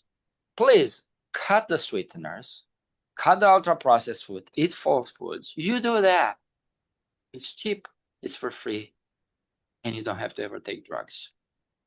And if they say, oh, diet doesn't work, no, diet that you keep taking and drinking, not changing everything, yes, diet doesn't work if you're not changing it. But if you actually do change it and you start cooking at home, it wipes out every bad thing that's bad test in the blood marker. I promise you that. I have people with triglycerides from 500, they got it down to 80. But they actually literally took at heart and they switched to whole foods. It works. All right. As a matter of fact, triglycerides, you can improve triglycerides only with diet, not with drugs. And you can, fish supplements, fish omega-3s help with that too. but I'm just saying it. The other drugs, we developed over 10 of them. I showed the data to my cardiology colleagues, don't do anything, right? Drugs don't help. All right. So what else makes our triglycerides then go down is first, stop feeding what it causes the triglycerides. Work on your stress, sleep more, cut the ultra-processed food, particularly those signals like omega-6 and high fructose corn syrup and anything that's has fructose and the sweeteners. But look what happens is, how do I get rid of this triglyceride in bloodstream? I activate this enzyme that's called lipoprotein lipase that sits in the endothelial cells. It sees the triglycerides when the particles go and it keeps cutting me out. But that enzyme, if you sit like right now, it's blocked. That enzyme, you need to stand up to move, to get active. So move every 15 minutes, stop just sitting there, get up for 3-5 minutes. You just need to walk or stand up. That's it. Then you're working on your triglycerides and you're clearing them up because muscle needs those triglycerides while you're moving. Triglycerides are cut then in fatty acids and glucose, and the muscle is going to burn it. All right. So that's what they mean by movement and exercise, two separate things. All right. Don't sit there. All right. That can make a difference. So all of this is for free. So last time we talked about what I call the sweet fat tooth. We talked about the sweet tooth. This an amazing friend of mine who created this is very good at it. The idea is that when you put something sweet on your tongue, only the tongue likes it. Every other part of your body hates it. And that's what he created. So we talk about sweet tooth. Watch the previous lecture. We're going to talk about the fat tooth now. Okay? And we combine. So there are good fats and there are bad fats. Okay, first of all, let me tell you, we have 4 types of fats. We have the saturated fat. That's from animal fat. Very simple. Why is it saturated? It's just carbon and hydrogen, nothing else. Stable, heat resistance, and obvious, it could be from, on the vegetable side, is coconut oil, cold press, or it could be lard or butter or ghee, all right, or from meats. That's saturated fat. That's how what we had for 6 million years, at least since we have evidence of humans on Earth, until about 120 years ago, until Crisco in 1904 developed the first ever vegetable, actually a seed oil, was cottonseed oil. And the reason was what was used for cars, but they made it so much that there weren't enough cars on the road, so they had to use it somehow. So they say, it's a vegetable plant oil. It's healthy for you because it's from the plants. But then we introduced that. There was 0 until then. This is how we did it for 6 million years. I am one of those who tells you there's absolutely no way that if we use it for 6 million years, it's good for us and our body was made that way, it's going to be bad for us now. Okay? Because by itself is not a problem. And I'll explain to you. When you heat it up, actually it's resistant to heat and oxygen. How about the others? Monounsaturated fat, you see, you start to have what's called a double bond. That makes it sensitive to oxygen. And those are present in olive oil and avocado oils. Those are omega-9s. You can hear about them. Those are excellent because they are they tell actually the saturated fat to burn. So if I eat and I drink a teaspoon of olive oil and I just had some nice fat from a 6-ounce steak, it tells my liver, the omega-9s, don't store this. You can burn it if you need to. Okay. So saturated fat is neutral. It's been told by the others what to do, whether it needs to be stored or it needs to be burned. Okay. Omega-6, 2 double bonds. Now we're starting to be more heat and air or oxygen sensitive. Okay. This makes the oxygen bind to these bonds very quickly.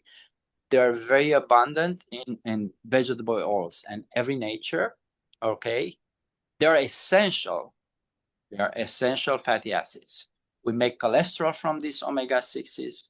All right. We make hormones, our cortisol, our estrogens. We make our immune system makes inflammatory substances so we can fight infections. They're essential. So our body will hold on to this. Every drop of vegetable oil you ever put in your mouth, seeds, nuts, everything, those omega-6s will go for storage. They're not used for burning. Okay? The catch is, so they're essential. We need about, it's called 2%. Nobody knows exactly, but about 2% of all our calories in a day. That will be equivalent of half an ounce of nuts. So it's in grains, nuts, and seeds. It will be maybe half a cup of oats or oatmeal. Okay, it's easy to actually get there. Now, in the past, some people have had problem when there was famine, but not for us. But everything that you do over that, it will get stored, and it's a signal. It's another winter is coming signal for the liver. You're going to store everything else you ate. So keep that. And they're prone to oxidation by glucose, by sugar, and by heat, and by oxygen. That's why they come, all this seed oil bottle, they always come in dark bottles. Okay. And you open them up, and then, so they're sensitive to seed. So, and then you have omega-3s, which come from fish. Those have 6 double bonds. In other words, they're even more sensitive to heat than the vegetable oils, okay, as opposed to butter. And when you heat it up, all these, in terms of heat sensitivity, they get, they depends how many of those bonds have, but basically the least sensitive is the saturated fat, the butter. So if you need to cook and heat up then you can use butter, ghee, or the coconut oil, as long as it's cold press. Olive oil is good for low heat, but once you heat it too high, then it gets as heat sensitive, the other gets oxidized. Then you have the seed oils or the vegetable oils. They are the problem. All right. And then the worst part is the trans fat. I mean, those who grew up, at least, my age, margarine, right? That was a disaster. Okay. Because that's basically the kind of fat that was invented by humans. And nobody knows, our body doesn't have any enzymes to metabolize it. So once you get it in the system, we cannot get rid of it. It just goes and stays with us forever and gets oxidized cells. And basically, it's the single most important toxin humans have ever produced to kill us. Causes cancer, diabetes, heart attacks, that kind of stuff. And that's called trans fats. We still have access to them, so they're forbidden. FDA has forbidden them eventually, but there's a trick. They still goes in our diet, and I'll explain to you why. But what I want to say is the fat is not the problem. You can eat any fat except the trans fat, the human-made one, okay? As long as you know whether it's heat sensitive or not and how to cook with it. I mean, you eat your nuts, just how they come from Mother Nature, you don't have to worry about it. You can eat your nuts, your omega-6, and eat your fish. I'm not saying should eat it raw, but when you bake it or grill it, cook it not at 400 degrees like everybody knows, because omega-3s then will melt and become toxic. You need to cook it at 250, 300 degrees. Cook it a little longer, add some lemon. It protects those omega-3s. You'll still have amazing taste, and use whatever spices you like. All right. And that makes a difference. Don't heat them up at high temperature for too long. Big difference, because that is the oxidation and the heat sensitivity combined with glucose and sugar that it's oxidizes those triglycerides, the VLDL, the LDL, and makes the oxidized LDL that's toxic and goes into the arteries. Bad fat when heated with diabetes. Otherwise, they're good fats. So I'm trying to say is cholesterol is not the problem. All right, although that's what we measure. And the fats are not the problem. The oxidized cholesterol, oxidized fats is a problem, because oxidation, particularly, it leads to those cholesterol products. There's a problem associated with every disease you want. So it's not the fat, it's what heat, sugar, and processing do to it. And we can learn a way. If we know how to do it, then you can have whatever you like. That's not a problem. Okay. So trans fats, I told you about it. The only reason I'm talking about, and I'll show you again, is because you still can have in your diet just fine if you go and you use shortening. And you use shortening without your knowledge each time you buy a Publix or a Kroger cake, okay, for the birthday, because they are made with shortening. Although trans fats are forbidden by FDA, shortenings is called, the keyword here is hydrogenated. So you can use partial hydrogenated. By the way, Full hydrogenation is trans fats. Partial hydrogenation is it's the step before the trans fats. You can sell that because it requires one extra step, which is heating. So of course you're gonna heat. If you take that cheese or you make your mac and cheese, you're gonna heat it up. Then it becomes trans fats. So those who just take from package the mac and cheese and they just heat them up and then just and they don't really make it separate at home, using that kind of cheese, Velveeta or anything that says there's not real cheese and or shortening that says partially hydrogenated oil or full hydrogenated oil, then you're just eating trans fats. You're back to creating yourself getting loaded with fats that go into your artery that causes Alzheimer's, cancer, dementia, cumulative. We have no enzyme, no way of getting rid of anything, but oxidizes your LDL. All right. And it's a serious issues. There was actually, there are experiments and shows, they show you back then when we used to cook burgers with it, you could leave a French fries or burgers literally at the window. They did a little video experiment. They left it for a year. And it was exactly the same and tested exactly the same a year later. And the reason is not even bacteria can eat that. Okay? They don't have the enzyme to digest the trans fats. That's why it's perfect preservative. And you can cook it here today, and then you can transport the other end of the world for 24 hours. It's fine. All right? At room temperature. All right? But it's not food. That's the problem. So please keep that in mind. Stay away from this. All right? We talk about monounsaturated fats, olive oil, avocado oil. Okay.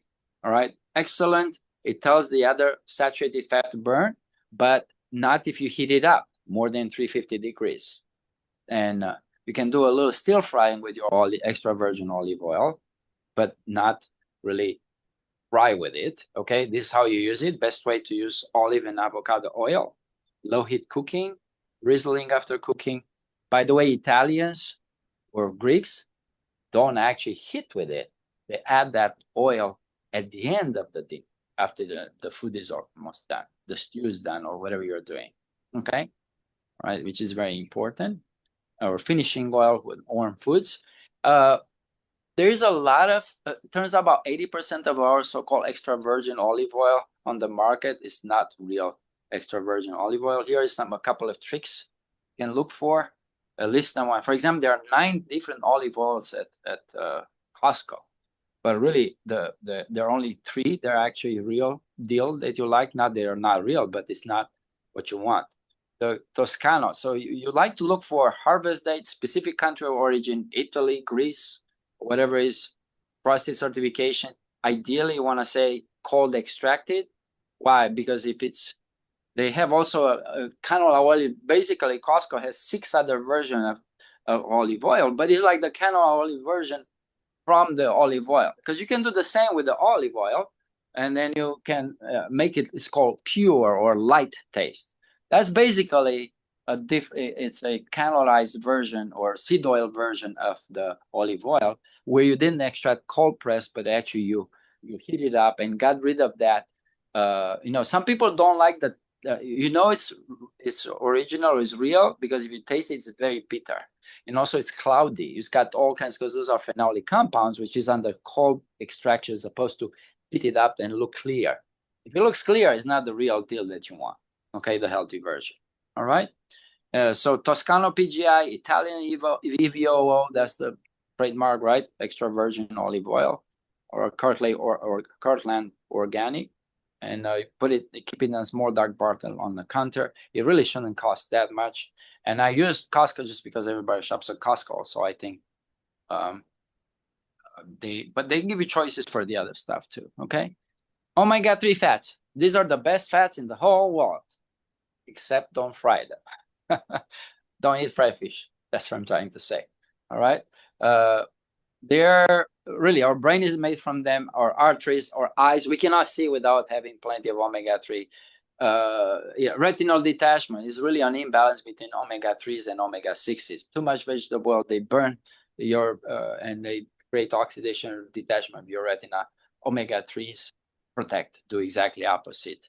So support the brain, heart, and metabolism. And just like omega-6 tells your saturated fat from the butter and the meat to be stored.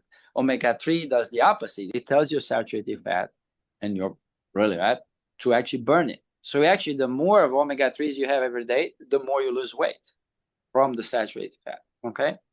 Burning. And we want at least 3 times a week.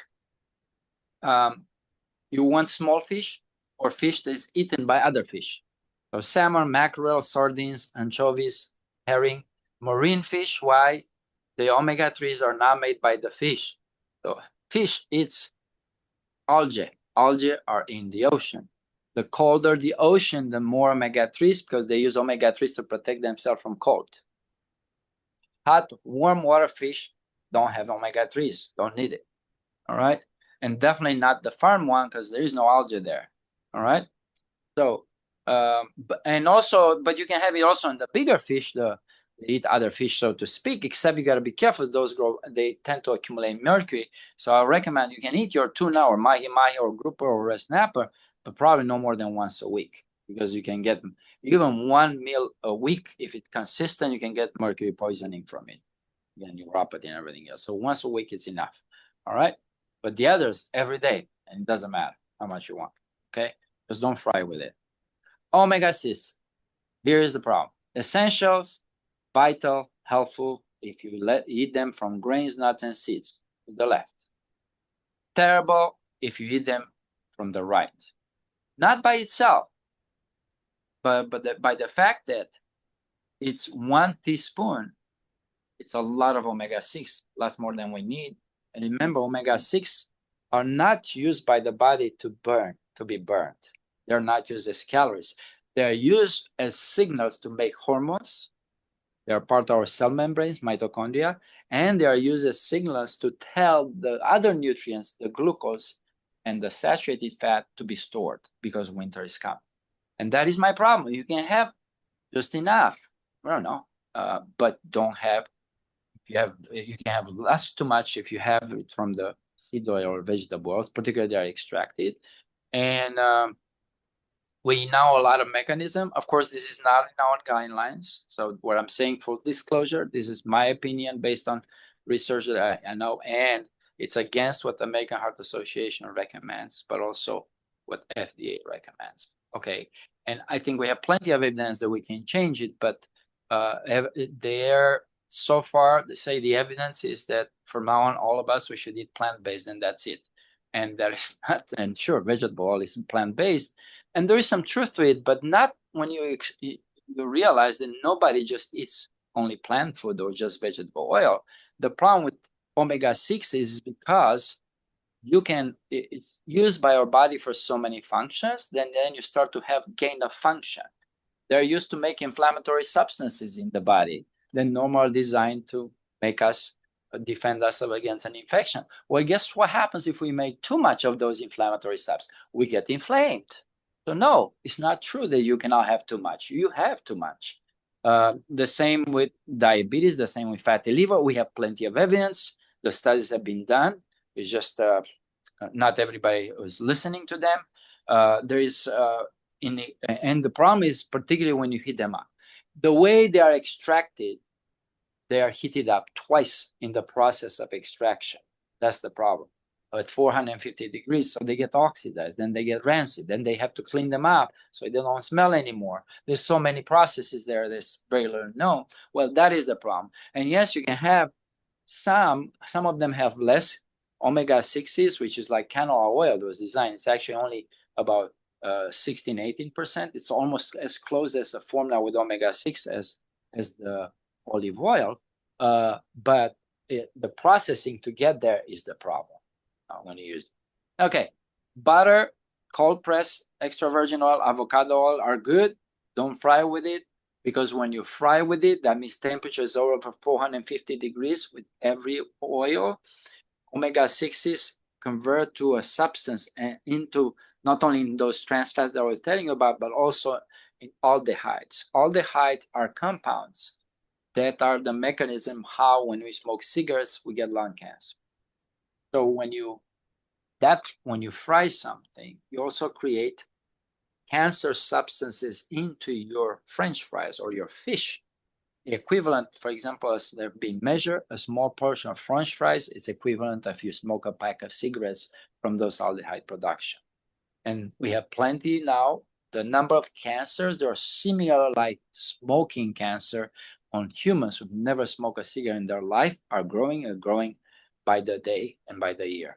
I always say my colleagues who are oncologists, including my brother, they have lots more business. Yes, heart attack, heart disease is worse, dementia is worse.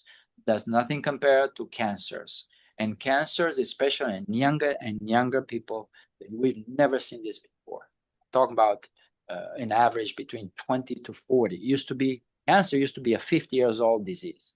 No, not anymore. Same with the heart attacks. So we got problems. And I don't know if this is the cause, but it's definitely a contributor. Okay. From fast food and everything else.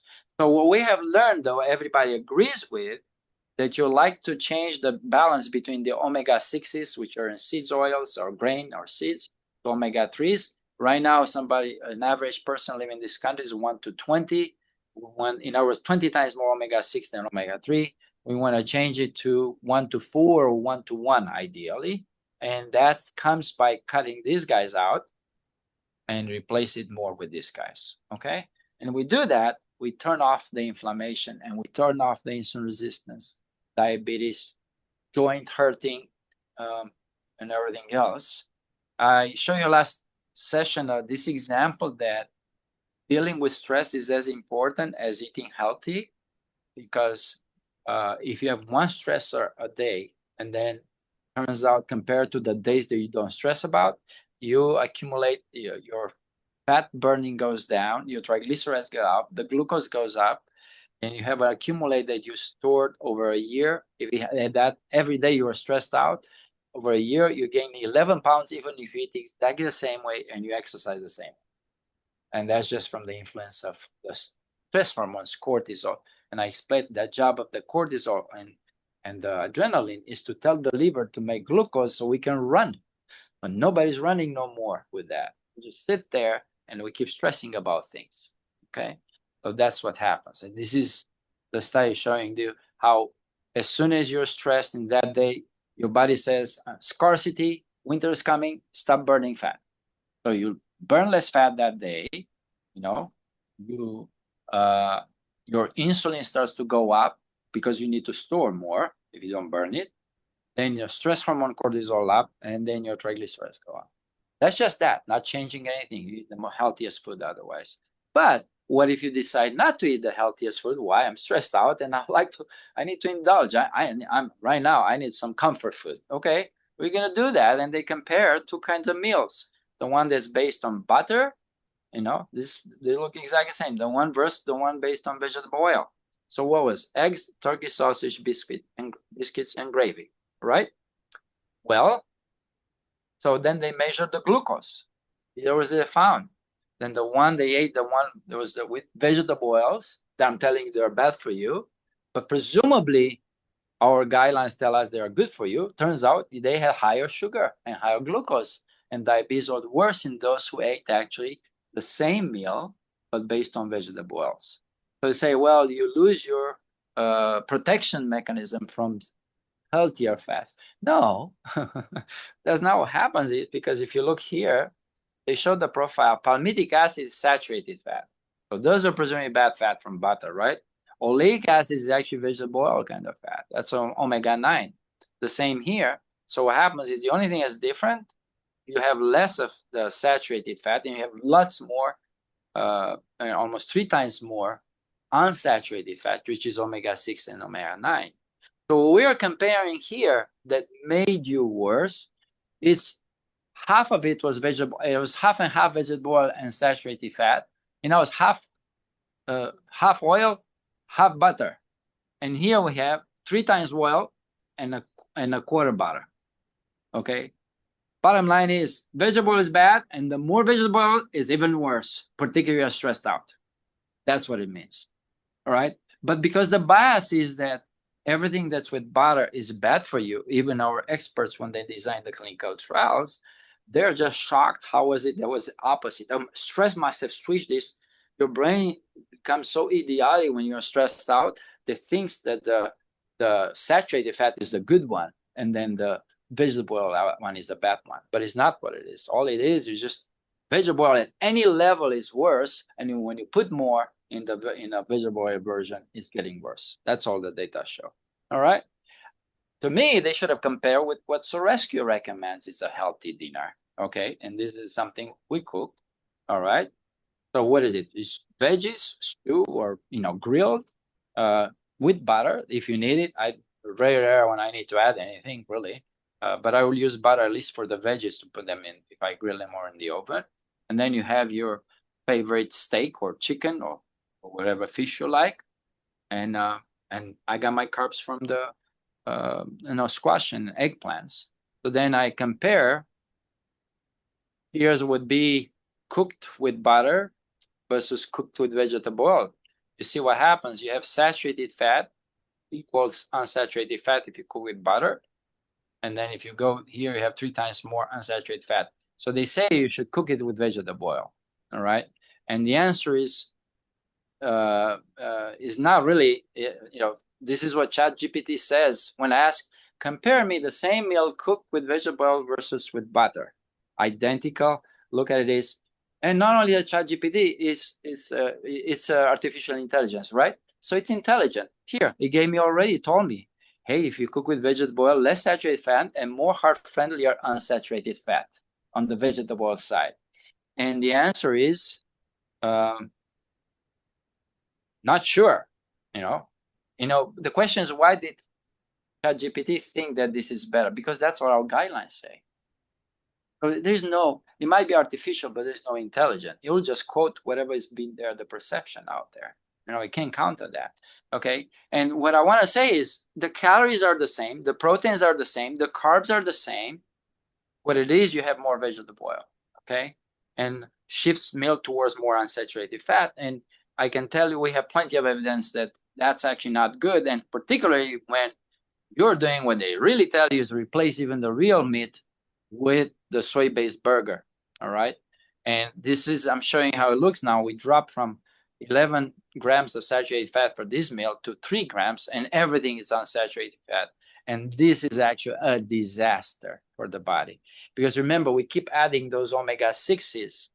The omega-6s keep telling you have more fatty liver, more oxidized LDL, and more burnt glucose. And that's my problem with it. Okay? So, no. Just go with this. And you'll be fine. All right. Here's what it has. So, and then you compare. The studies are never done to compare actually whole foods with something. They just compare what's supposed to be bad, what's supposed to be potentially better. All right. But we need to do studies when we compare with health foods. It will be in the handout. This just shows you what's my problem. Remember, the toxicity and the heat sensitivity relates to how proportion of omega-6s. So you can see here, the worst possible, the highest percent of omega-6s, it's in the sunflower oil. Romanians love sunflower oil. We only, if it's possible, use sunflower. Disaster. Okay, that's how we get heart attacks and cholesterol, because this is oxidized when we fry with it when we cook.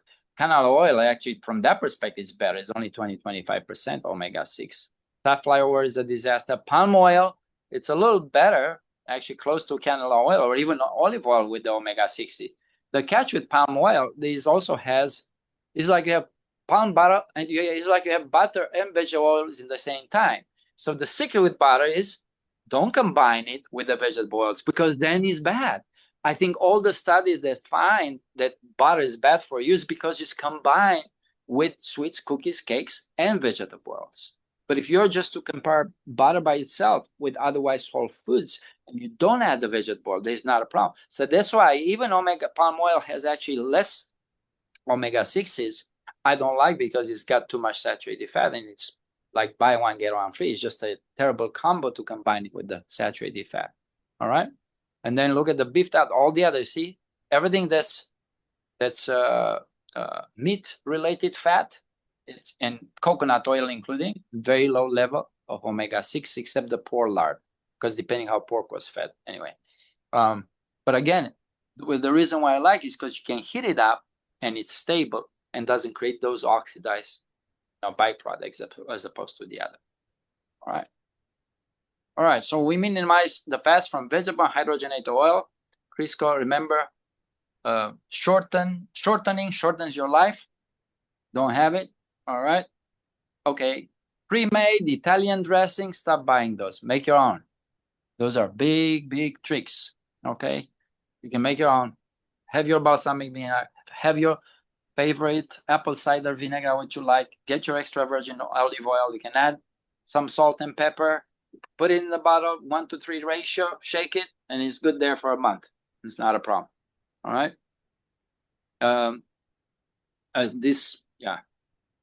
Vegetarian or soy based burgers, there's no evidence that they are healthy. As a matter of fact, we have every evidence based on the other stuff that it's going to be disaster. Okay, French fries hasn't been tested. Nobody knows. Yeah, but it's healthy for you because it's from plants, right? So, all right. Snacks comes in our. We have plenty of omega-6, ladies, coming from your facial oils that you use. There is no really rehydration and everything. As a matter of fact, oxidizes fast as your skin. Feels better for 5 seconds. 3 years later, your skin ages much faster. Why? Omega-6 on the skin, air, oxygen, oxidize it, collagen, scars. So years of use, your face is going to age much faster, particularly if you're exposed to sun and heat. So good luck. Keep using them. All right? It's not gonna. Yes, it feels better in that moment. That's the trick. Immediate reward, short-term gain, long-term pain. All right. Now, if you could put your on your face and you stay in the dark for the rest of your life and no air exposure, no problem. They're excellent. All right. All right.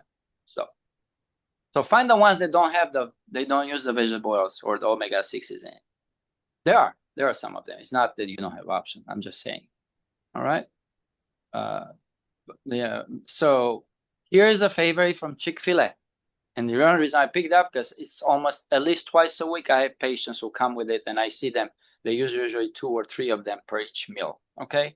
And I want to show you in the label how it looks. So you look at look how you find these omega-6s. They're bad. See, you look at the total fat. It says 29 grams.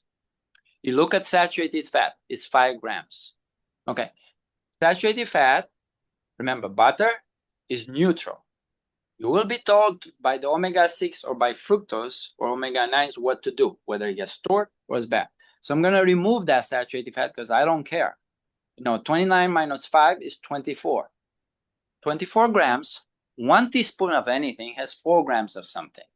So 24 divided by 4, 6 teaspoons, all right, of vegetable oil.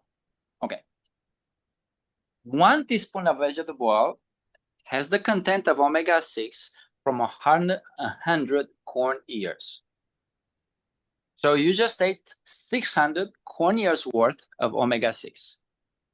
In real life, how long will it take you to eat those 600 corn ears? Point is, you do not realize the mega gigantic elephant size omega-6 you're getting from that. Doesn't matter how much they fill your mouth, that is good for you. Okay. And once those omega-6 they go into your fat, all right, they stay for 2.5 years. How many of us have tried to lose weight? As soon as you cut the sugar, you lose in a month or so 10, 20, 30 pounds, and then you stabilize and you cannot seem to change that way. This is because you're hitting then the omega-6s there in your fat. It takes them 2.5 years to start going away. So once you get these big boys there, it's going to take years to come out because our body holds on to it. We need it for hormones. We're primed for winter. So that's the reason why this is difficult. All right. But this is how you identify. It's not the saturated fat with they put it by law because everybody points finger on saturated fat. I'm telling you the opposite. Ignore the saturated fat because that is neutral and is not biologically active. What's biologically active that tells us to fatten or lose weight is the other fat, 29 minus 5. And then they put the trans fats. Remember, you know, you can have plenty of trans fats there, and then you have the sodium, you know, and all the other stuff. But forget about sodium right now. And you have then 10 other things. You see, preservatives, xanthan gut. That's what I call FEPs. And these FEPs, flavor enhancers, emulsifiers, leaky gut, preservatives, sweeteners, they cause you to be hungry, all right, as soon as you ate. Leaky gut, inflammation, metabolic syndrome, and basically pre-diabetes and overgrowth of toxic bacteria. And the sweetener particularly, what does it do? Makes our gut bacteria to make triglycerides, create fat. You just ate have fat. You just didn't know about it, both glucose and that. Okay. All right. Chips, same thing. And of course, on top of that, you have MSG, which is just another disaster. All right. And some people are MSG intolerant. So I'm reading a label for these 21 pieces. How much of these vegetables I have? 11 minus 1.5. That'll be like 10.5 of vegetables of what I call oxidized omega, because they're oxidized, they've been burned. That's the problem. It's not like they're not like they are from nuts or from grains or from your oatmeal that you cooked. Completely different story. And then I have, it says total carbs, doesn't look like much for 20 pieces. 15 grams minus 1, extract the fiber, will be 14 grams. Divide by 4, it's another 4 teaspoons of, I call it aged sugar. Okay. Age is literally is the chemical form as advanced glycation end products. Is that the hemoglobin 1C that I was telling you about? That's what it is. It's not real carb. Body does not know what to do with this. We think we eat food, but it doesn't. That's why you're hungry 5 minutes later after you ate it. All right? It's just stuff that gets stored. And then you have the food additives, the flavor enhancers. All right. So you see where the vegetable is coming from? Canola or corn. You say because they don't know which one they're gonna have that year. So it depends where they got the cheapest price. That's why they put either corn, canola, sunflower. It could be soybean oil. You'll see this and or depending which one was cheaper in that moment, or palm oil. Now lately it's been more like palm oil and soybean oil. So I don't know, but we'll see what's not gonna be next year. Anyway, they're all terrible because you don't want that kind of oil. All right. Flavor enhancer, emulsifier, preservatives, sweeteners, and you can go. They have different names. Doesn't matter. They'll tell you what's for. All right. So we just ate with these little chips, 4 teaspoons of refined carb. This goes straight into and causes fatty liver, and the same with the oils that I was telling you about. Where you do your rusting inside, that is not food. All right. Saturated fats, they could be good fats and bad fats the same way. They are good fats if you eat them by themselves. You got your beef, you got any meat you like that's got fat, put it on the grill or bake it as it is. Don't add vegetable oils. Use the fat that comes with it. If you absolutely need some extra fat, say sometimes with deer is a little too dry, add some butter, okay? Or coconut oil, but cold press, okay? Or a little, extra virgin olive oil, but usually at the end of it, okay? After you're done, or a little stir fry, okay?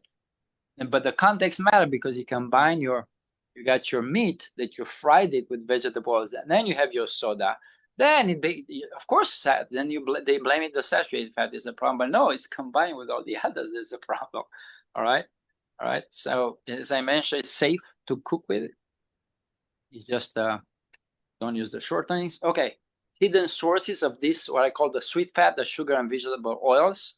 As I mentioned, the sugar is the spark and the omega-6 are the fuel. Ranch dressing, I gave you an example. Barbecue sauce, an example. Why? What's barbecue sauce? Sugar and vegetable oil, the same way. All right. French fries, we know it. And store-bought pastries and cakes. Those are disaster because they are made with shortening as a main ingredient. Now, you can buy a cake that's made with butter. That's much better for a birthday cake. There's a place, and there are plenty of other places. I just know one. If you do, Amadeus is a Korean place. Excellent. The taste is also better, by the way, and it's with butter, way more healthy. I can tell you, Romanians who cook, and we know how to do this, they always use butter. They don't use this vegetable oil or shortening. Different taste. And you put less sugar, hopefully you can. Okay. Ultra-processed food are bad, not just for heart attacks or heart disease or for diabetes, okay? But also if you have autoimmune conditions, all right? I have many of my patients who have other things or in the family. So they aggravate multiple sclerosis, Parkinson disease because they mess up with the immune system. They attack your thyroid. You have a problem with your thyroid, then you get more inflammation, aggravates your thyroid issues. The same way aggravates the autoimmune condition. Same with the inflammatory bowel disease. 70% of all inflammatory bowel disease, genes or not, are either triggered or reactivated by the ultra-processed food. That's why it's essential that you change to whole foods. Same if you have arthritis or you have lupus, okay?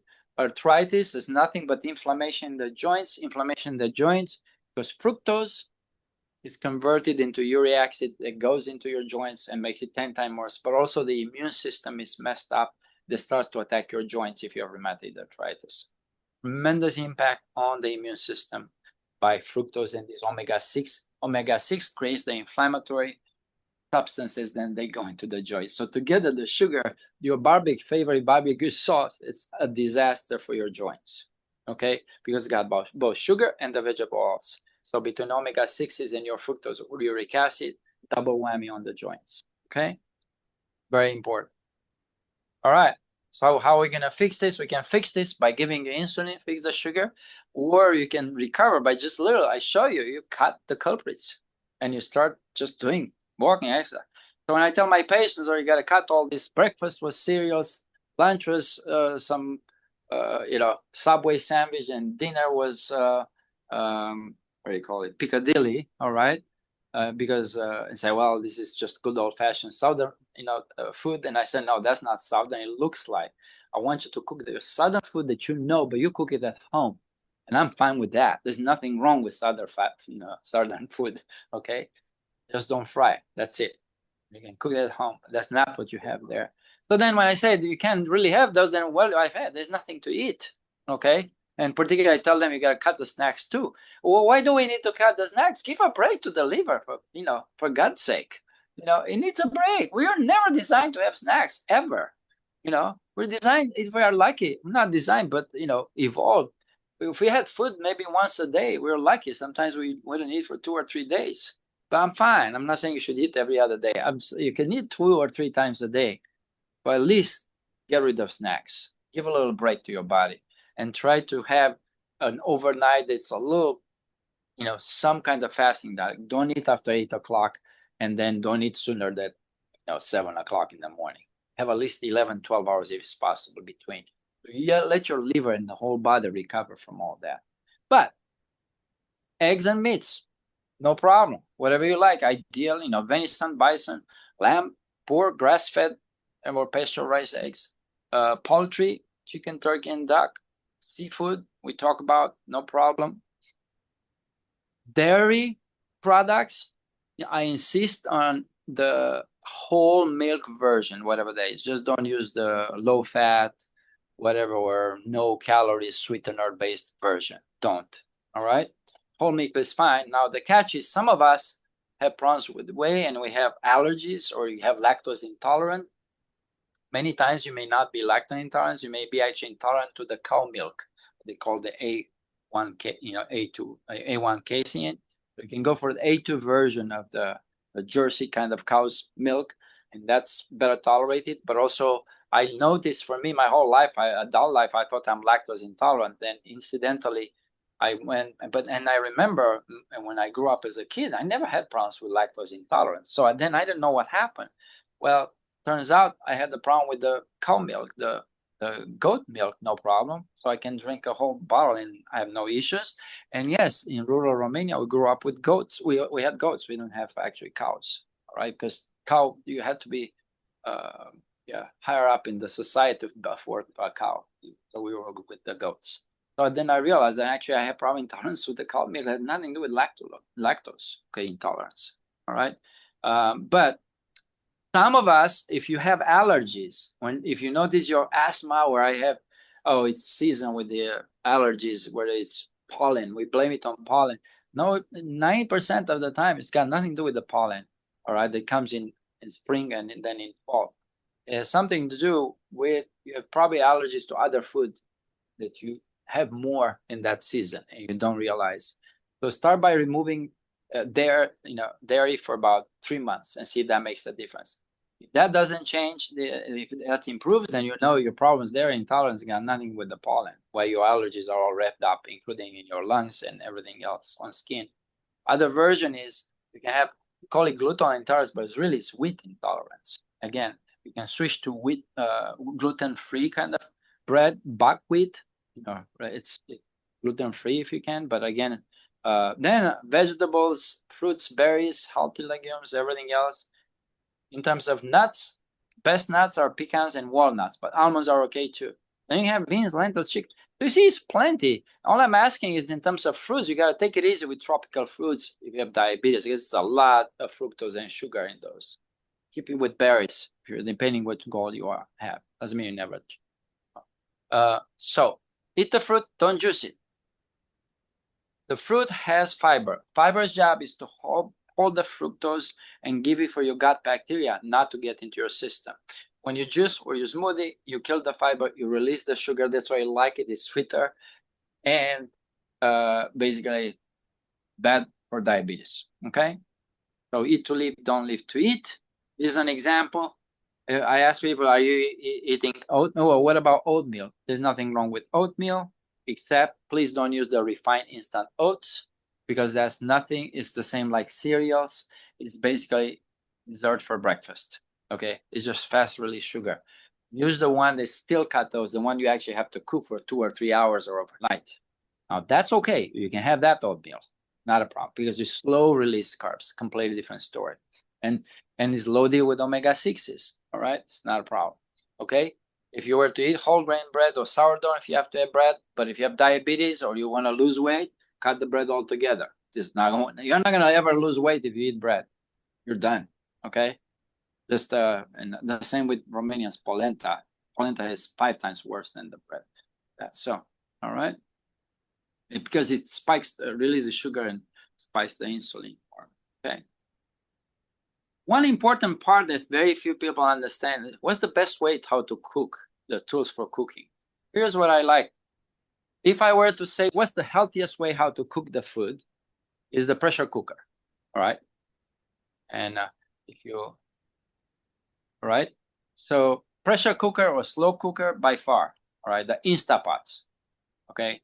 Number one is it satisfies our ADHD, because you can cook anything in 10, 15 minutes. Okay. Because the pressure makes it fast. But it's the only way how to cook fast without killing the food. Okay. And actually keeps it healthy. It's why it's so you want to cook not dry and high. You want to cook wet, high humidity, and lower temperature. And this is what this does. Retains the nutrients. You can combine whatever you like, your fish, your vegetables, your potatoes, all at once. You can have 3 different layers, and you're done with everything. You put whatever spices you like, and you're done in 10 minutes or 15. My wife might have, mashed potatoes, right? So if you boil your potatoes, it takes like 30, 40 minutes. If you do it in this thing, it's done in 9 minutes. And then I just mash them. Okay. So it's fabulous by far. All right. If you learn how to use it, and it's incredibly easy, fast, and you can do. Oven, or is the next one. The secret is try to resist temptation to go higher than 350 degrees, because whatever you have there, you start burning your glucose, your sugars. They're in the food, and your omega-6 start to oxidize your protein, and then you're starting to get into trouble. Okay. And there's a trick. You can actually have a little higher temperature, but if you're on a grill and you don't have a grill that has the actual thermostat, I have a grill with thermostat, so I put it at 350. I'm done. I don't have to keep looking. But so charcoal will not be a good grill, so to speak. Okay, but if you do cook at 400 sometimes, pre-marinate with lemon, because that's antioxidant, or some vinegar first, and again humid. As long as you keep humid, I think then it helps. Okay. Yes, and grilling is fine. Just try not to do at 550 or whatever. Is just do it at 350 and constant, and it's fine, particularly if you marinated the meat. All right, that's how Greeks cook.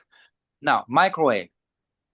There's zero reason to ever use microwave. Russians don't allow it. It's forbidden. You not use in Russia. Okay, that is since they came, and I might be wrong. This is what I've been told, and the reason is you cook dry. Okay. So because of that, you would say, well, I don't have the omega-6 and the vegetable oils. Yeah, you get half toxic, but that still oxidizes your carbs and starches from whatever is happening. It's the same impact. It's like you do diabetes outside of your body. Okay, that's the impact on the carbs. They're already oxidized. So contrary to what we think, it's not as healthy as we think. Okay. All right. So I don't. My microwave broke like 8 years ago. I decided I'm not going to replace it. So we don't use it. All right. But you don't have to. I'm just saying it's not as healthy as we think. Now it's not as bad as if you fry something, but it's okay. It's better, but still not healthy. And then because it's the dry heat that's the problem. Okay. So those microwaves, they hit your food and then dry hits everything else. That's why they can explode. And then it just oxidizes everything. That's the problem. It's been measured, so we know. The air fryer. Everybody's in love with the air fryer. Oh, can I use the air fryer? And the answer is it's half as bad. Yes. Why? Because you remove the vegetable oil, which is true. That is a problem. But you still have high and dry. You still oxidize the rest of the. You still have half the other bad. Because two requirements for something to be bad: dry conditions heating and omega-6s. Okay, and whatever sugar and omega-6. You have sugar, then it's fine. Okay, we talk about that. Okay, it's not about just cooking. So that means ladies got to go back to the kitchen and start cooking again. All right, doesn't matter if you're 70 or you are. That's terrible. But you can cook in batch, and you can have two or three different dishes there, or you can make it simple. Boiled eggs is not so hard, or whatever it is. But the point is, humans have evolved to also socialize around food. Okay, in Sardinia, it turns out that it was just funny because the American Heart Association, that keep pushing this vegetarian kind of diet, everything plant-based and everything else. But there in Sardinia, where the highest population of close to 100 years old, who live long people, they eat everything, plant, animal food. It's actually Mediterranean diet. It's not a low fat diet. It's pretty much, but they put also a lot of emphasis on fermented food. So fermented food comes with probiotics, the healthy stuff. It's extremely important, actually. But they also work on, for them, getting together for a dinner or a lunch. It's a joint process. Somebody cooks, then everybody talks. They talk. They don't just go and you're done before you open your mouth. They literally talk a little. Obviously, we cannot do this here, at least not from Monday to Friday while we work. But at least for dinner, that can happen. Somebody cooks. And the key is, whatever you do every day, you say work and personal life balance, right? Okay. No, you're the same. You need to be the same at work or in your personal life. You're one unity. It shouldn't be any difference. I don't make a difference, and my colleagues, particularly my nurses in the clinic, they saw I'm always coming with all these lame jokes, and whenever I see them more serious, then I try to make a joke, because at the end you gotta enjoy what you're doing, and particularly something, the more stressful it is what you're doing, the more harder you have to work, the more you have to try to make something enjoy. And I cannot enjoy by myself. So what I do, I just trigger them with some stupid jokes. All right. And suddenly we all start to laugh a little bit. And that's better than if we don't. All right. So whatever you do, try to make it so you enjoy it. Put some joy in it. Whether you cook, whether you eat, whatever you do, big difference. And that's what makes the difference. Okay. I know my patients are kind of upset when I tell them they can only drink these three things: black coffee, unsweet tea, or water with lemon. Okay, because everything else, including vitamin water, there is no such thing as zero. It's a disaster. They have the other. They have the FEPS. And remember, the diet water. I'm gonna call it diet water, I guess. Vitamin water is diet water. All right, the diet water will tell your bacteria in the colon to make fat that goes into your liver. Okay, that's bottom line. All right. So no, you're not eating nothing, or you're not drinking nothing. Green tea does the opposite. It's excellent. I wouldn't drink more than 1 or 2 a day because it's got caffeine as much as the coffee. So you just gotta be careful. But this is my favorite. I either drink water or green tea every day. And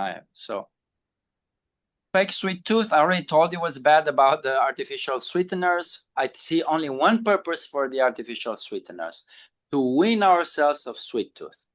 All right. So I like my coffee with 2 teaspoons of sugar. Okay. You can try to switch it to some stevia, which is equivalent to 1 teaspoon of sugar. All right. And then every week you keep diluting it until you're completely off after 2 or 3 months. And then you can drink it black.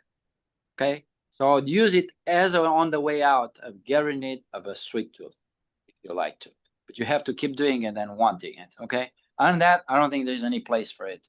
Careful with this hidden sweeteners, particularly in the light yogurts or low carb dessert and diet snacks, and they put all these sweeteners. That's a disaster. Okay, solid or liquid. Okay. Principles. These are the principles in breakfast, lunch, dinner: high protein, fiber, omega-3s, low sugar, refined carbs, drain the oil, squeeze some lemon. Lentil soups. You know, in the Instapot, you can make lentil soup for a whole week. The same with beans. So, chilies. Chili, no problem. Make your own chili and last for for a long time. What's wrong with that? Okay. Eggs, boil eggs. You can boil 20 eggs on Sunday. It'll last you the whole week, and you have them there as a source of protein right away. Salt, pepper, mustard, whatever you like to add on that. Sardines. I favor sardines. Some people that have a taste. Remember, your impression of your taste about a certain food, and nothing is perfect, but I would say with 90% confidence, we can change every taste we have. Provided you change the meaning, that's how our brain is created. You keep telling yourself, I hate that, and you don't try it in small amounts, yes, you will hate it. Okay? And the only reason you hate it is because your first experience is this ever happened, something bad was around emotionally. It's the 7 years old and you gets back there. But it's got nothing to do with that. To me, this is so important. This is something healthy that I'm missing, that it's killing me, that I'm gonna change the taste for that. And trust me, 90% everybody can change it. It doesn't have to be sardines, it could be salmon. I don't care, but I have many patients who cannot stand any form of fish whatsoever, unless it's fried, which then was the point. That's not right. We can change those tastes. Most of the tastes that you don't think you can change. This is examples of breakfast we have. Okay. And there is nothing, you can get creative with all this. Nothing wrong with that. These are different. I think I showed. Oh, I keep going backwards. I'm sorry. All right. Breakfast. You can have cottage cheese. Very good. It's got plenty of proteins. Again, not processed cheese. That's the quinoa here. You got your avocado. You got some spinach. Or you can have it raw, or you can have it cooked. All right. For those who prefer this kind of breakfast, which is cereals, granola bars, instant oatmeal, or smoothies, you can replace with these 3 meals: scrambled or boiled eggs with vegetables, plain whole milk Greek yogurt with berries and nuts, walnuts and pecans, or plain steel cut oatmeal with berries and nuts. Obvious, the oatmeal they're still cut, somebody has to cook it. Okay, we'll have to put it in the Instapot for overnight or a slow cooker, and then it'll be ready in the morning. Nothing wrong. And then they're perfect choices. They're easy to make compared to this. You're basically just dessert for breakfast, and you're hungry again in an hour, because it's gonna do like this with your sugar. It'll be your sugar will be up. You feel good for 5 minutes. Insulin is released, takes it out. Then you drop your sugar. Then an hour later, you feel like hypoglycemic and you feel like you need another snack or something else. So that's not gonna, plus brain fog and everything else. This is what I was talking about. Okay, and you can change. Very simple. Do simple stuff that it's in your hand out there. Not going over that. Okay, this is a standard lunch if you work. Okay. Here's what you can do. If you don't have diabetes and you don't want to lose weight, just cut the chips and the soda. Because why? What did I say? What's the soda and the chips doing? Well, the soda has got the fructose, the chips have the omega-6s. Those send signals, so all these other 2 sandwiches, or otherwise you'll try your best effort to be clean and healthy, you're going to store those. Okay? Plus it does what I was telling you, insulin release, you're going to be foggy brain and low sugar and that kind of stuff. Okay? If you have diabetes or you want to lose weight, you can make it even healthier by moving to water, some apples, and you just skip the bread. But you can have lots of grilled meat or whatever, some salads and veg. All right, or you can add some sardines. Remember, if you have that fish, the omega-3s tells your body to burn weight, burn fat. You actually lose weight. Okay, different cheeses here, but again, goat cheese, ricotta, farmer cheese, mozzarella is fine, feta chip is fine, just not the American cheese. All right, yogurts. The only yogurt I recommend, please stay away from flavored yogurts. Those are 8 teaspoons of sugar or sweeteners based. Go stay away from low fats. Use the plain whole Greek milk Greek. Or white Greek is fermented. They didn't alter it. They didn't put crap in it. That's right, Greek style. But whole milk, important. Okay. If you were to eat a salad and your main entree, eat the salad before the entree. The salad has fiber. Fibers will bite. Even if you had something that had sugar, the sugar goes down the toilet. It's food for your bacteria if you had your fiber first. So change the order. Don't eat the salad after, eat it before, if you can. Okay? All right. These are just lentil soup. I think I showed this. And I was saying, if you really come home and you're hungry, don't have anything else, salad will take you 3 minutes to put, and you have some a can of either salmon, wild salmon, or sardine, and you just put it there, get rid of oil, squeeze a lemon. You got your dinner. 5 minutes. Then you can cook tomorrow. All right. All right. These are amazing. All right. These are whole foods that anybody can use and can eat just fine. All right. So what do we have here? Super healthy. Rice. If you were to use rice, there's nothing wrong with the rice. Steam, not fried rice. Avoid the good one, the basmati and jasmine. That one is basically like instant oatmeal compared to the steel cut oats. Okay. All right, I know that's what you like, and that's what's used traditional certain cuisines. And that's why you like it, because it's got lots more sugar and lots more stuff that's not good for you. Okay? All right. So just regular fried rice and steam it. All right. Brussels sprouts. Again, brassica families, by far the healthiest. They have compounds that are extremely not only healing and rejuvenating for the body, but also particularly if you have stomach problems. You want your potatoes, bake them. Just don't fry them. Whether it's sweet potato or the regular. Eggplants, cabbage, beans, whether it's green beans or dry beans, okay? And chili. Make your own chili. Easy to do in Instant Pot. You get all these benefits, more fiber and fullness, better blood sugar control, supports gut, heart, and metabolism. And you see, it doesn't require, if you absolutely need to put some stuff, add some butter. All right, obvious veggies need some kind of oils because they don't have fat. So then use butter, or you can use coconut oil if you like, cold press, or you can use.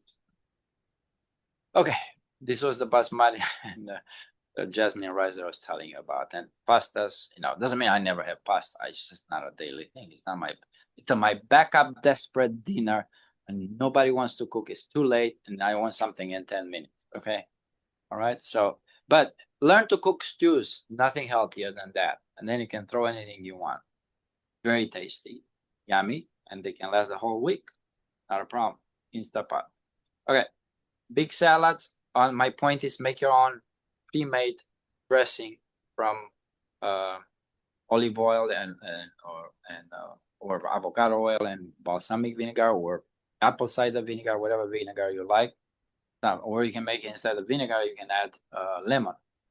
All right, garlic, mustard, whatever you like. Italians, they cook tomatoes, whether it's in the pasta or in pizza, always with olive oil. Olive oil extracts the healthy stuff from the tomatoes. So there's some people who, when you notice, if you eat a tomato raw, you get problems with your stomach. All right, bowel movements, diarrhea. Not if you cook it with the olive oil, because those are the lycopene, which is actually a tremendous antioxidant, but it's not extract. But it's extract if you cook it actually with olive oil. That's why they make their marinara sauce and all that stuff, but they do it with real ingredients. Okay, and makes a difference. Let's see. Let's already have. To show you different dishes. Some of them are cooked. Actually, most of them are cooked by me or my wife, but yeah. So we're going out. Every once in a while, you got no choice. You have to go out. You haven't seen your family for a long time. We're going out for dinner together. Okay. And you're going to a burger place. Fine. You can go to a burger place. Just don't do the mac and cheese. Don't really eat the fries or the other stuff. All right. But you can actually order two burgers. All right. Not the patty ones. The real made burgers that you know they're made from meat. Okay. And you can use the lettuce or whatever is the salad as ingredients. Take two of them, put them together with some lettuce, cut the ketchup. All right, you can add mustard. And if you do it this way, you probably have less than a third of the damage that otherwise would have been with the French fries or with the ketchup and with the buns. Okay, you can still adapt and adjust because once you learn, and you'll see it becomes uh, a routine at home to eat healthy, you actually learn to detect within what's out there, the dining things that will be up to your taste, because you'll feel sick if you eat the wrong stuff. And you're going to learn how to tailor, no, that one I'm going to tolerate, the other one I'm going to get rid of it. And you can still eat out and socialize with your family or your friends. Just have, particularly just a answer. Okay, top 5 food categories for brain, heart, muscle, skin. All right. Ideally, if you want to have enough protein in the body, you want to eat at least 30 grams of protein per meal. So there'll be 3 meals. Eggs are essential, but it doesn't have to be fish. And then any kind of meat that you had before.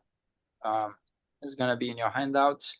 The idea of the rate, if those you have problems with joints and skin, you can eat collagen-rich foods. People don't know, but you can eat the whole fish with the skin or the chicken. That's actually it's in the skin of the chicken and the fish.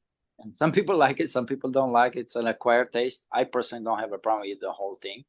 All right, but that's where it has the issue. Fermented foods are incredibly important, like healthy probiotics for your healthy gut. Now, some people don't tolerate fermented food because it releases histamine and you get allergies. So careful if you get diarrhea or whatever. So the secret is to do little by little, gradually go up on it, so to speak. One of the things that I like is that I highly encourage everybody, if you don't tolerate anything else, you can try kefir. Kefir is actually fermented, basically yogurt. It's a little extra. It has a lot of, and it has no lactose. So basically, it's okay for those who are lactose intolerant. And I prefer the goat one just because I think I have a problem with the cow milk. But you can try, if it's cow milk, try the A2 or whatever, the whole milk kind of kefir, or try the goat one, although it might be an acquired taste because I notice it's easy for us in Europe to like the goat milk anything. Here, people are not used to with the goat stuff and say, oh, it's got a different smell and taste. I say, no, it's just like everything else. You try it enough, you're going to like it. Obviously, it's different than the cow. Might be an acquired taste, but it's extremely healthy for anything. No lactose. Fermented, if you buy pickles, buy the fermented version. Okay. All right. So it's very important. All right. As it comes with the healthy bacteria there, and those guys will fight for you. Now, this is a food. Remember, it has also sends signals independent of the calorie, particularly the vegetables. So, for example, for our heart, they're epinutrients. That means they turn on those genes. Remember the software that's activated. Walnuts, pomegranates, beet, salmon, rolled oats. Those are heart friendly. You have then avocados, pumpkin seeds, eggs, blueberries, and walnuts are for the brain. And you can go through this. I have it, for the skin, you have almonds, avocado, tomato, cucumber, sweet potato, kale, cheese, and sardines, and almonds are for the bones. And for the lung, beets, broccoli, and grapefruit. By the way, broccoli is excellent for the stomach too, and spinach, garlic. If there's a food place with a podcast that I think is super scientific and very balanced, this is I highly recommend you guys subscribe and watch this. She has like 5-7 minutes video. She doesn't have 4 hours lectures like me, so it's very easy to follow. She's a true scientist. She studies what we call epinutrition and epigenomics, and other food properties that actually send signals to our body to get healthier. And she's a true expert. She's actually a scientist working at this at Stanford, and she's the best teacher I've ever seen, at least on YouTube. That's for sure. All right. So Lucia Veronica. Okay. And she talks about the epinutrients in our substances in our food, like that will turn on good genes, antioxidants, and turn off bad genes. But I want to tell you that for sure, our ultra-processed food has anti-epinutrients. What does it mean? The same food that I told you got to avoid, including alcohol and stress hormones, actually block from absorbed vitamins. So many people have low vitamin D3 levels. Sure, they're not exposed to some, but some actually take the supplements and it's still low. It's because if you have too much alcohol, you eat too many French fries, they actually block the absorption, or you're under stress, it prevents the absorption of the vitamins from your gut. So that's why I call them anti-epinutrients. Often a sign of a blood test that's abnormal, it's a sign that you actually either eating too much of the wrong food or you're under a lot of stress, but it does what it does, including essential metals, copper, zinc, selenium, other alcohol, vitamin D3 particularly. So that's important. Now, I want to mention there's very little known. There's an essential nutrient that became essential, considered in 1995 by FDA. It's called choline. How many of you have heard of the choline? Yeah. All right. Good. All right. So choline. So there's a neurotransmitter in the brain. It's called acetylcholine. Acetylcholine is what our healthy brain uses to what we call the wise guy to help us make judgment and decisions. Acetylcholine is also used so we have muscle contraction. It's an essential, it's not an amino acid. It actually looks like this. There's a lot of little, what we call methyls. But what it does is, our body can make some of it, but it doesn't have enough. It absolutely needs it from the diet on top of the fact that it can make it. So it's essential to build acetylcholine. Okay, it's good for memory, mood learning. Remember Alzheimer's, the problem is those neurons who make the acetylcholine, they die, all right? Supports liver health. So they've done study both in humans, mice, rats. If you remove choline away from our diet for a month, within a month, we get all fatty liver. So it's an essential substance for fatty liver protection. Doesn't mean it's the only thing.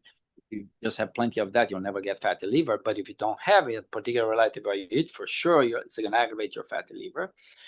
Builds our cell membranes, helps transport, essential for pregnancy, for babies, brain, and it's involved in this methylation.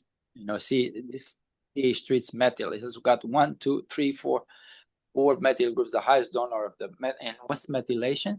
This is how the genes are turned on and off when I need to activate my genes. Some of them good, some of them bad, but you need methylation. That's very important.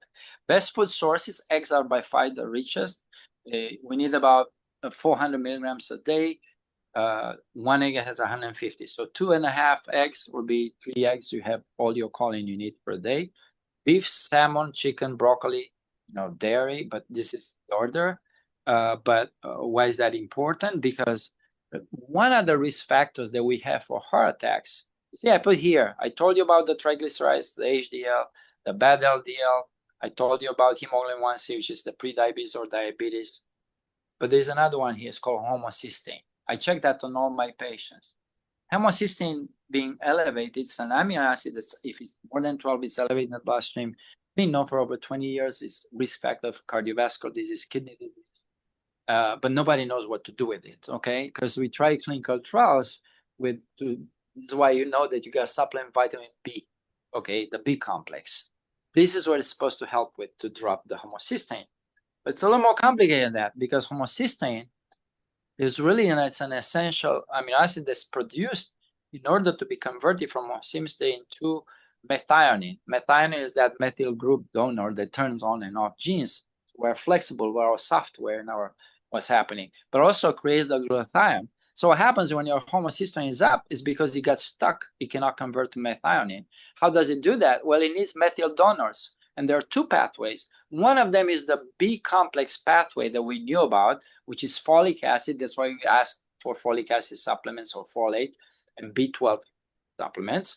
And this is what has been supplemented all the time. But everybody ignored that the other source, it's a bottleneck, is choline. All right.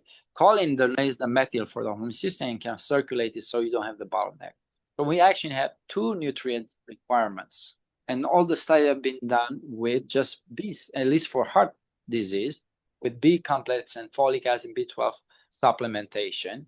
And they have failed. Why? You know what choline was the richest food in choline? It's eggs. So of course, if the heart researchers will do a heart study, they will not. They will tell you to remove the eggs because they have cholesterol and just take the B supplements. And this is not working. And I said, look, everything we do, there are positive and negatives.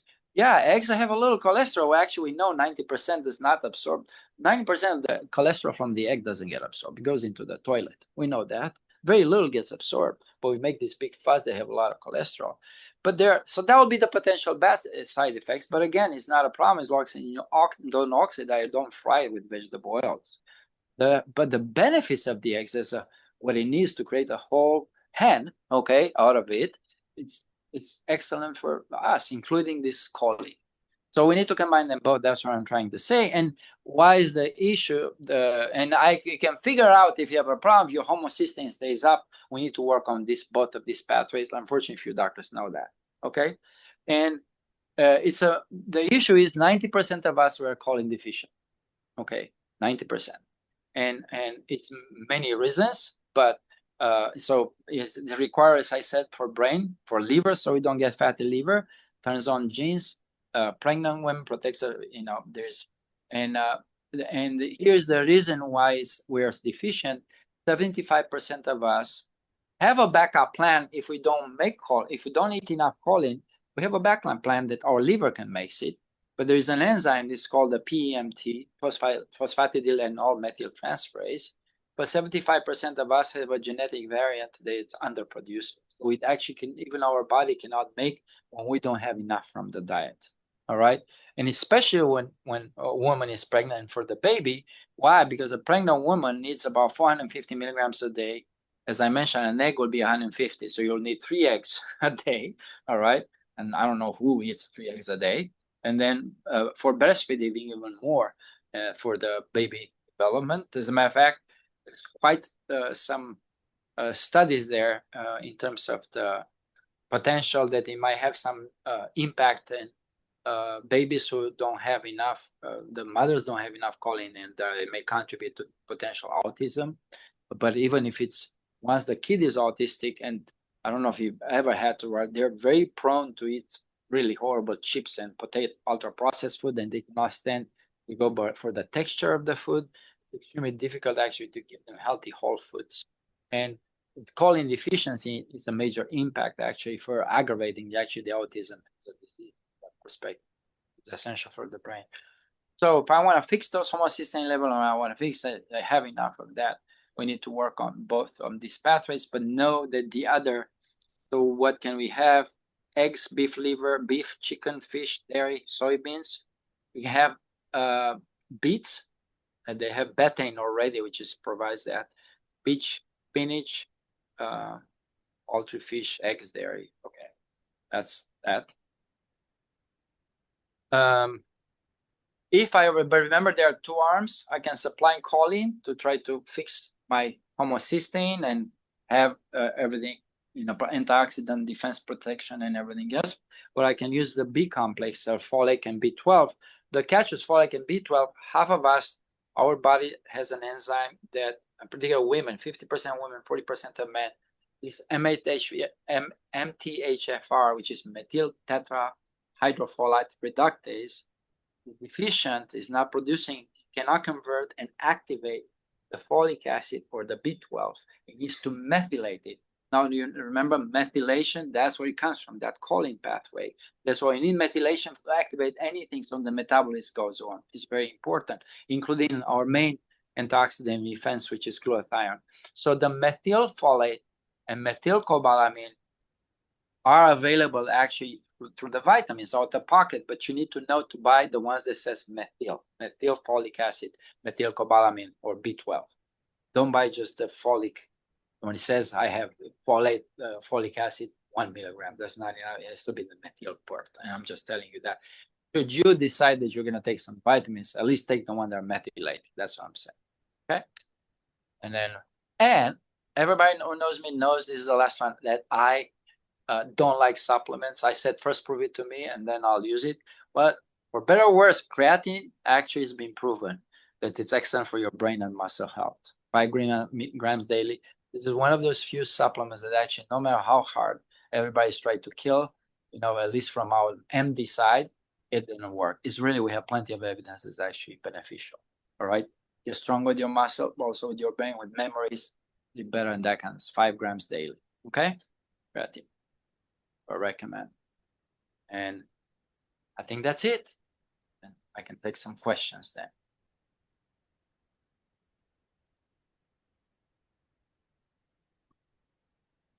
Go ahead.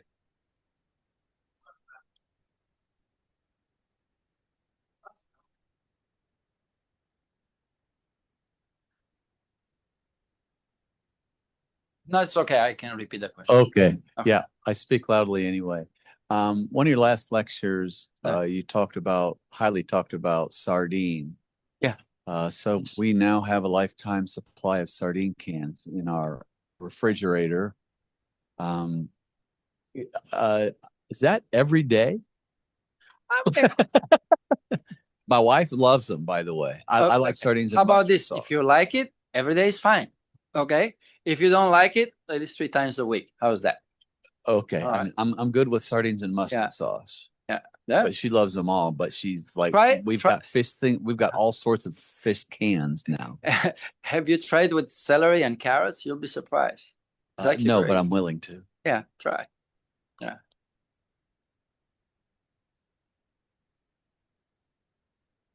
All right, Connie.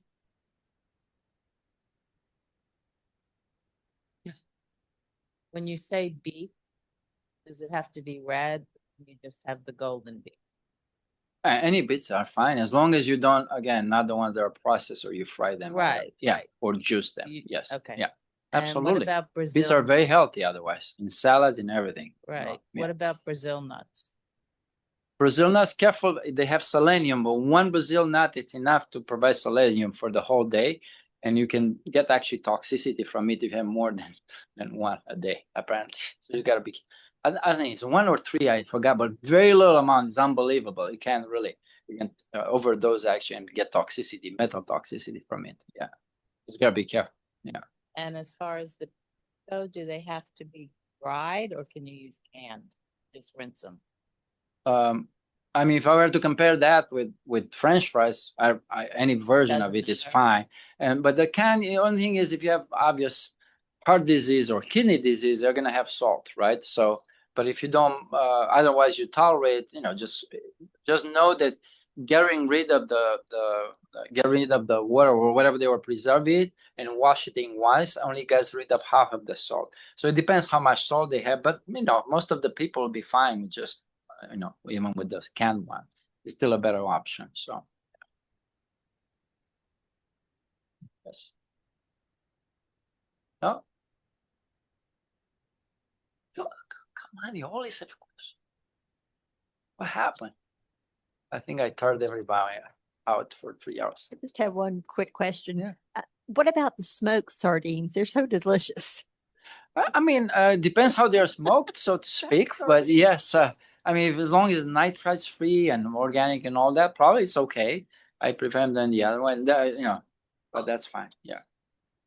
I don't know if go ahead.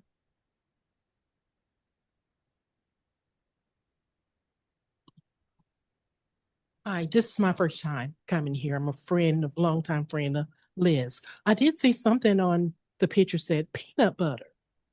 It's bad for you. It is bad for us. But yeah, we didn't really talk. I know that's a sin for me to state that being in United States. Yeah, because it's very popular here. There's no life without peanut butter. I understand just that. 1 spoonful of peanut butter. And my other question, if you may want to address it or not, we talking about the brain. I'm gonna read the book and see how it functions. But on the market now, they're talking about the GLP-1s, how it impacts the brain.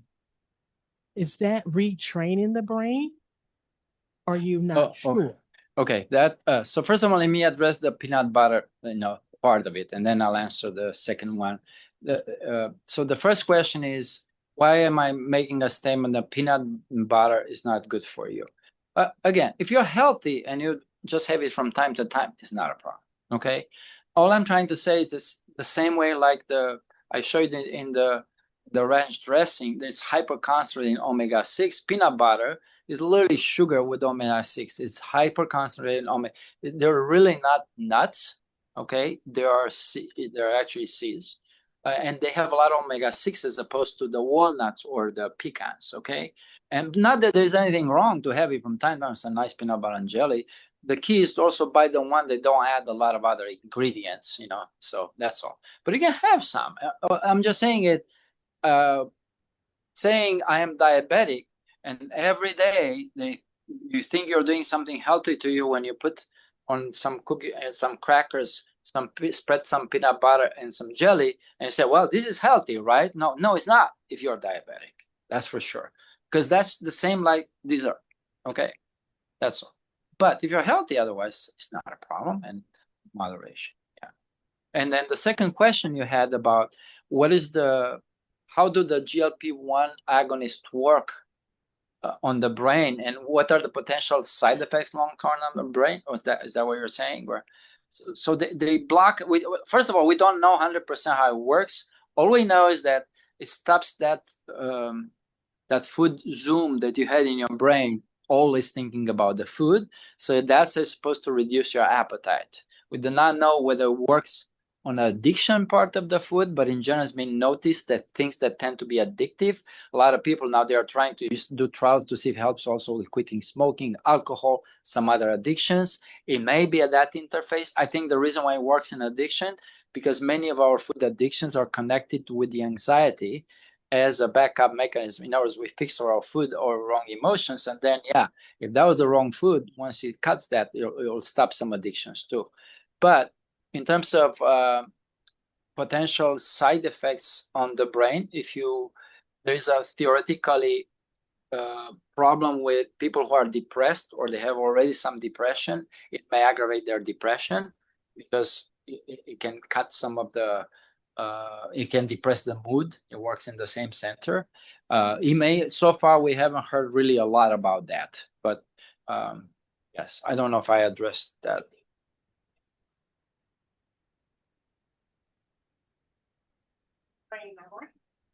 Yes.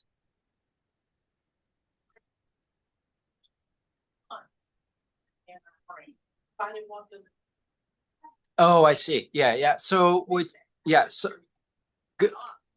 Yeah. So good point. So you're saying, okay, I'm planning to lose some weight. I can do it with my GLP-1 agonist, or I can do it from what Sorescu is telling me. I can retrain anytime, just seeing different, change the meanings of what I'm doing, introduce little habits every day that eventually is going to get to me to where I want. Okay. But there is a worry that if I do it, I start with the GLP-1 agonist, that will take away my motivation or my ability to actually retrain my brain. Okay. And the answer is yes or no. There are two independent things. Okay. It depends.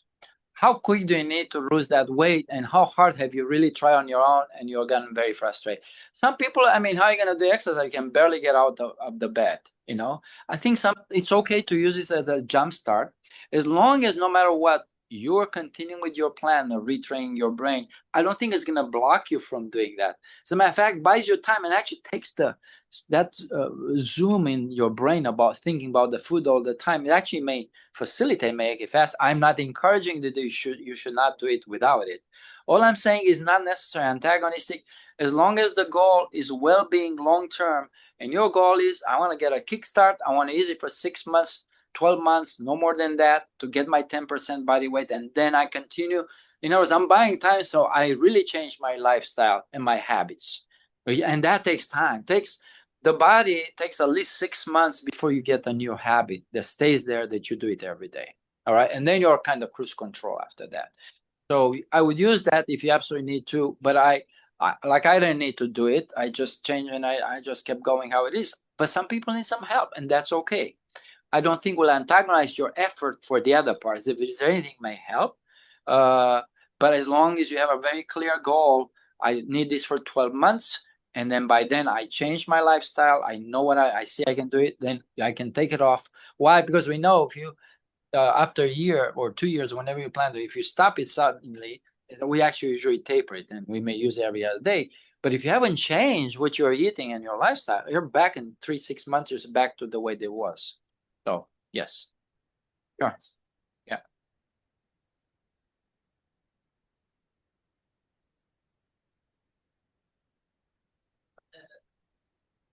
So you want to change. You want to be meaningful, not meaningless and automatic pilot. Ask questions. Be curious. Okay. So 1 second. So, yeah. Difficult. But I've added the sardine. Yeah. And I It's live a beautiful. healthy life that way. Yeah. So you're a vegetarian primary, and you ask, adding the sardines, is that gonna supplement most of what you need? And the answer is yes. They're actually pretty okay with choline too. I just have a question. If you were able to really overcome the sardine taste, what about some boiled eggs? No, that's not possible. Got it. Okay. Listen, Well, I'm even not- sardines is a huge step up. You got some B12. You got pretty much most of what a vegetarian diet will be deficit in. So as long as sardine not like once a month, but maybe 3 times a week, probably you're okay. Yeah, that's great. Yeah. Yeah. All right. Good. Yes. All right, I'm going back to the smoothies. Yeah. It seems like both myself and my wife seem to have gained 5 pounds. So she gained a little bit more than me in the last month or so, and we've been trying to figure out what we've been doing differently. It's not the sardines. Right. I'm fine. I'm looking for everything I can do here. But one of the things that we noticed we've been doing differently is because of me. So I started doing these smoothies at home. Yeah. Probably 4 nights a week. Yeah. Maybe yeah. 5 nights a week. That's right. Because I thought I'm using fresh fruit. We put coconut, and sometimes we put some other things in there, and on whole milk. And I had this idea that I'm doing everything right because that's better than donuts and ice cream, which is what I want. That's better. Yes. But are you that many smoothies? Is that causing weight? Because I keep seeing no smoothies, but I'm making them with fruit. Right. So let's assume that you don't know anything, and all you did, you changed you added the smoothie part, but it's a daily thing. Remember, your brain and our body is the most sensitive what you do, what's familiar, Sure. what you do every day. Okay.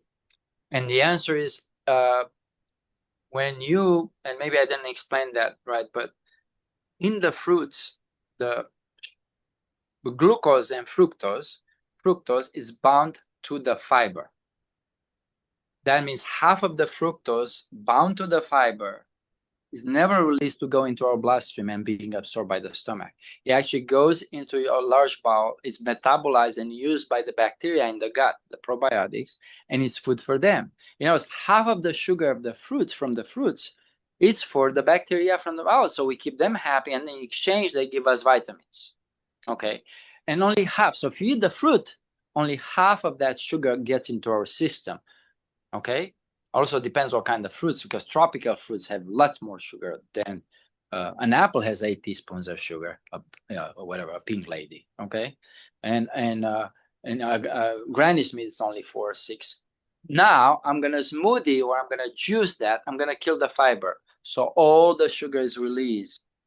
So you get at least twice more sugar. Fruits or not, and very fresh. Well, we've been using, what we do is we've been buying from Sam's Club these bags of frozen fruits. So they're like maybe 6 small bags of frozen. There's nothing wrong with the frozen food, but it's difficult to eat it like that. Okay, thank you. Unless you're right, unless you put it on the smoothie or the juicing part. Yeah.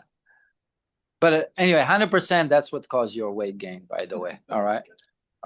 I mean, and again, if you don't know what's happening with your body, but you notice a clear change, all right, again, be into the present with be meaningful. Okay, what did I change that's almost a daily basis in my life or in my diet? Then now I'm here where I don't want to be. And I promise you the answer. And if you can say, but I thought that's right, well, go and do a little research, because you might be surprised what you thought was right and it may not be right the way you do it, but not because the concept may not be right.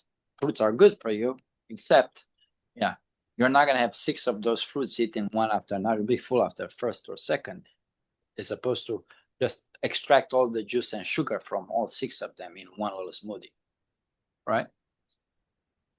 Go ahead. I know you said that the enhancers, the flavors for like the water and the diet coats are not good for you, but if you're drinking more water because you're adding the water flavor packets, is that a plus? I mean, you mean if you dilute it, try to dilute and put more water in it? Is that right? When you resuspend you mean the one that you suspend the powder into the water, yeah. And then you say, well, I'm going to put more water so it's more diluted. Yes. I mean, I guess it's better than concentrated, but remember those substances are used as food by your bacteria. That's how they are not good, to make fat for you. Okay? So eventually, if you get all that, now I'm not saying by itself it's a disaster. I don't even know quantifiable. I'm just saying it. Anything that's on a daily basis, it adds up. It's cumulative. Well, yeah. I prefer not to use chemicals that were not here 100 years ago, and I think we're going to be just fine. Yeah, because we don't need it. Yeah, but we want to maintain the same, whatever was the addiction or the sweet tooth. And yes, the food industry provides us this, and probably it's better than if you have, whatever the soda version. I mean, it is better than the soda version, but it's not necessary. This absolute concept that there's no calories and there's no problem. It's a free ride. It's not. It's still a problem.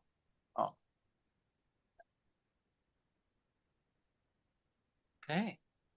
Well, thank you all for coming and spending time and putting up with millions of 3 hours. And I can take suggestion about future subjects. And by fact, just give us anything you think about it. Yeah. This is the end of this series. Yes. Yeah. But I'll have is again, I just come and I approach different subjects in different aspects. So just send me, text me, or email me, or call our clinic and tell us any subjects you're interested in. I'll be happy to work on them. I do some more. Yeah. Yeah. But this I created as basically like a class for anybody who's my patient or wants to lose weight, wants to change their health or lifestyle, wants to know how their body works and what to do. There will be 6 lectures that will be in this playlist. And you can also click on and download the actual slides. Like the handout you have right now, I added about 10 more slides. So it's all updated, whatever actually I talk about. So, okay. So you can have free access to it. Right. But it's all by itself. And go through the whole thing, because you'll see the whole, you'll understand better the whole concept. So okay, great. Thank you.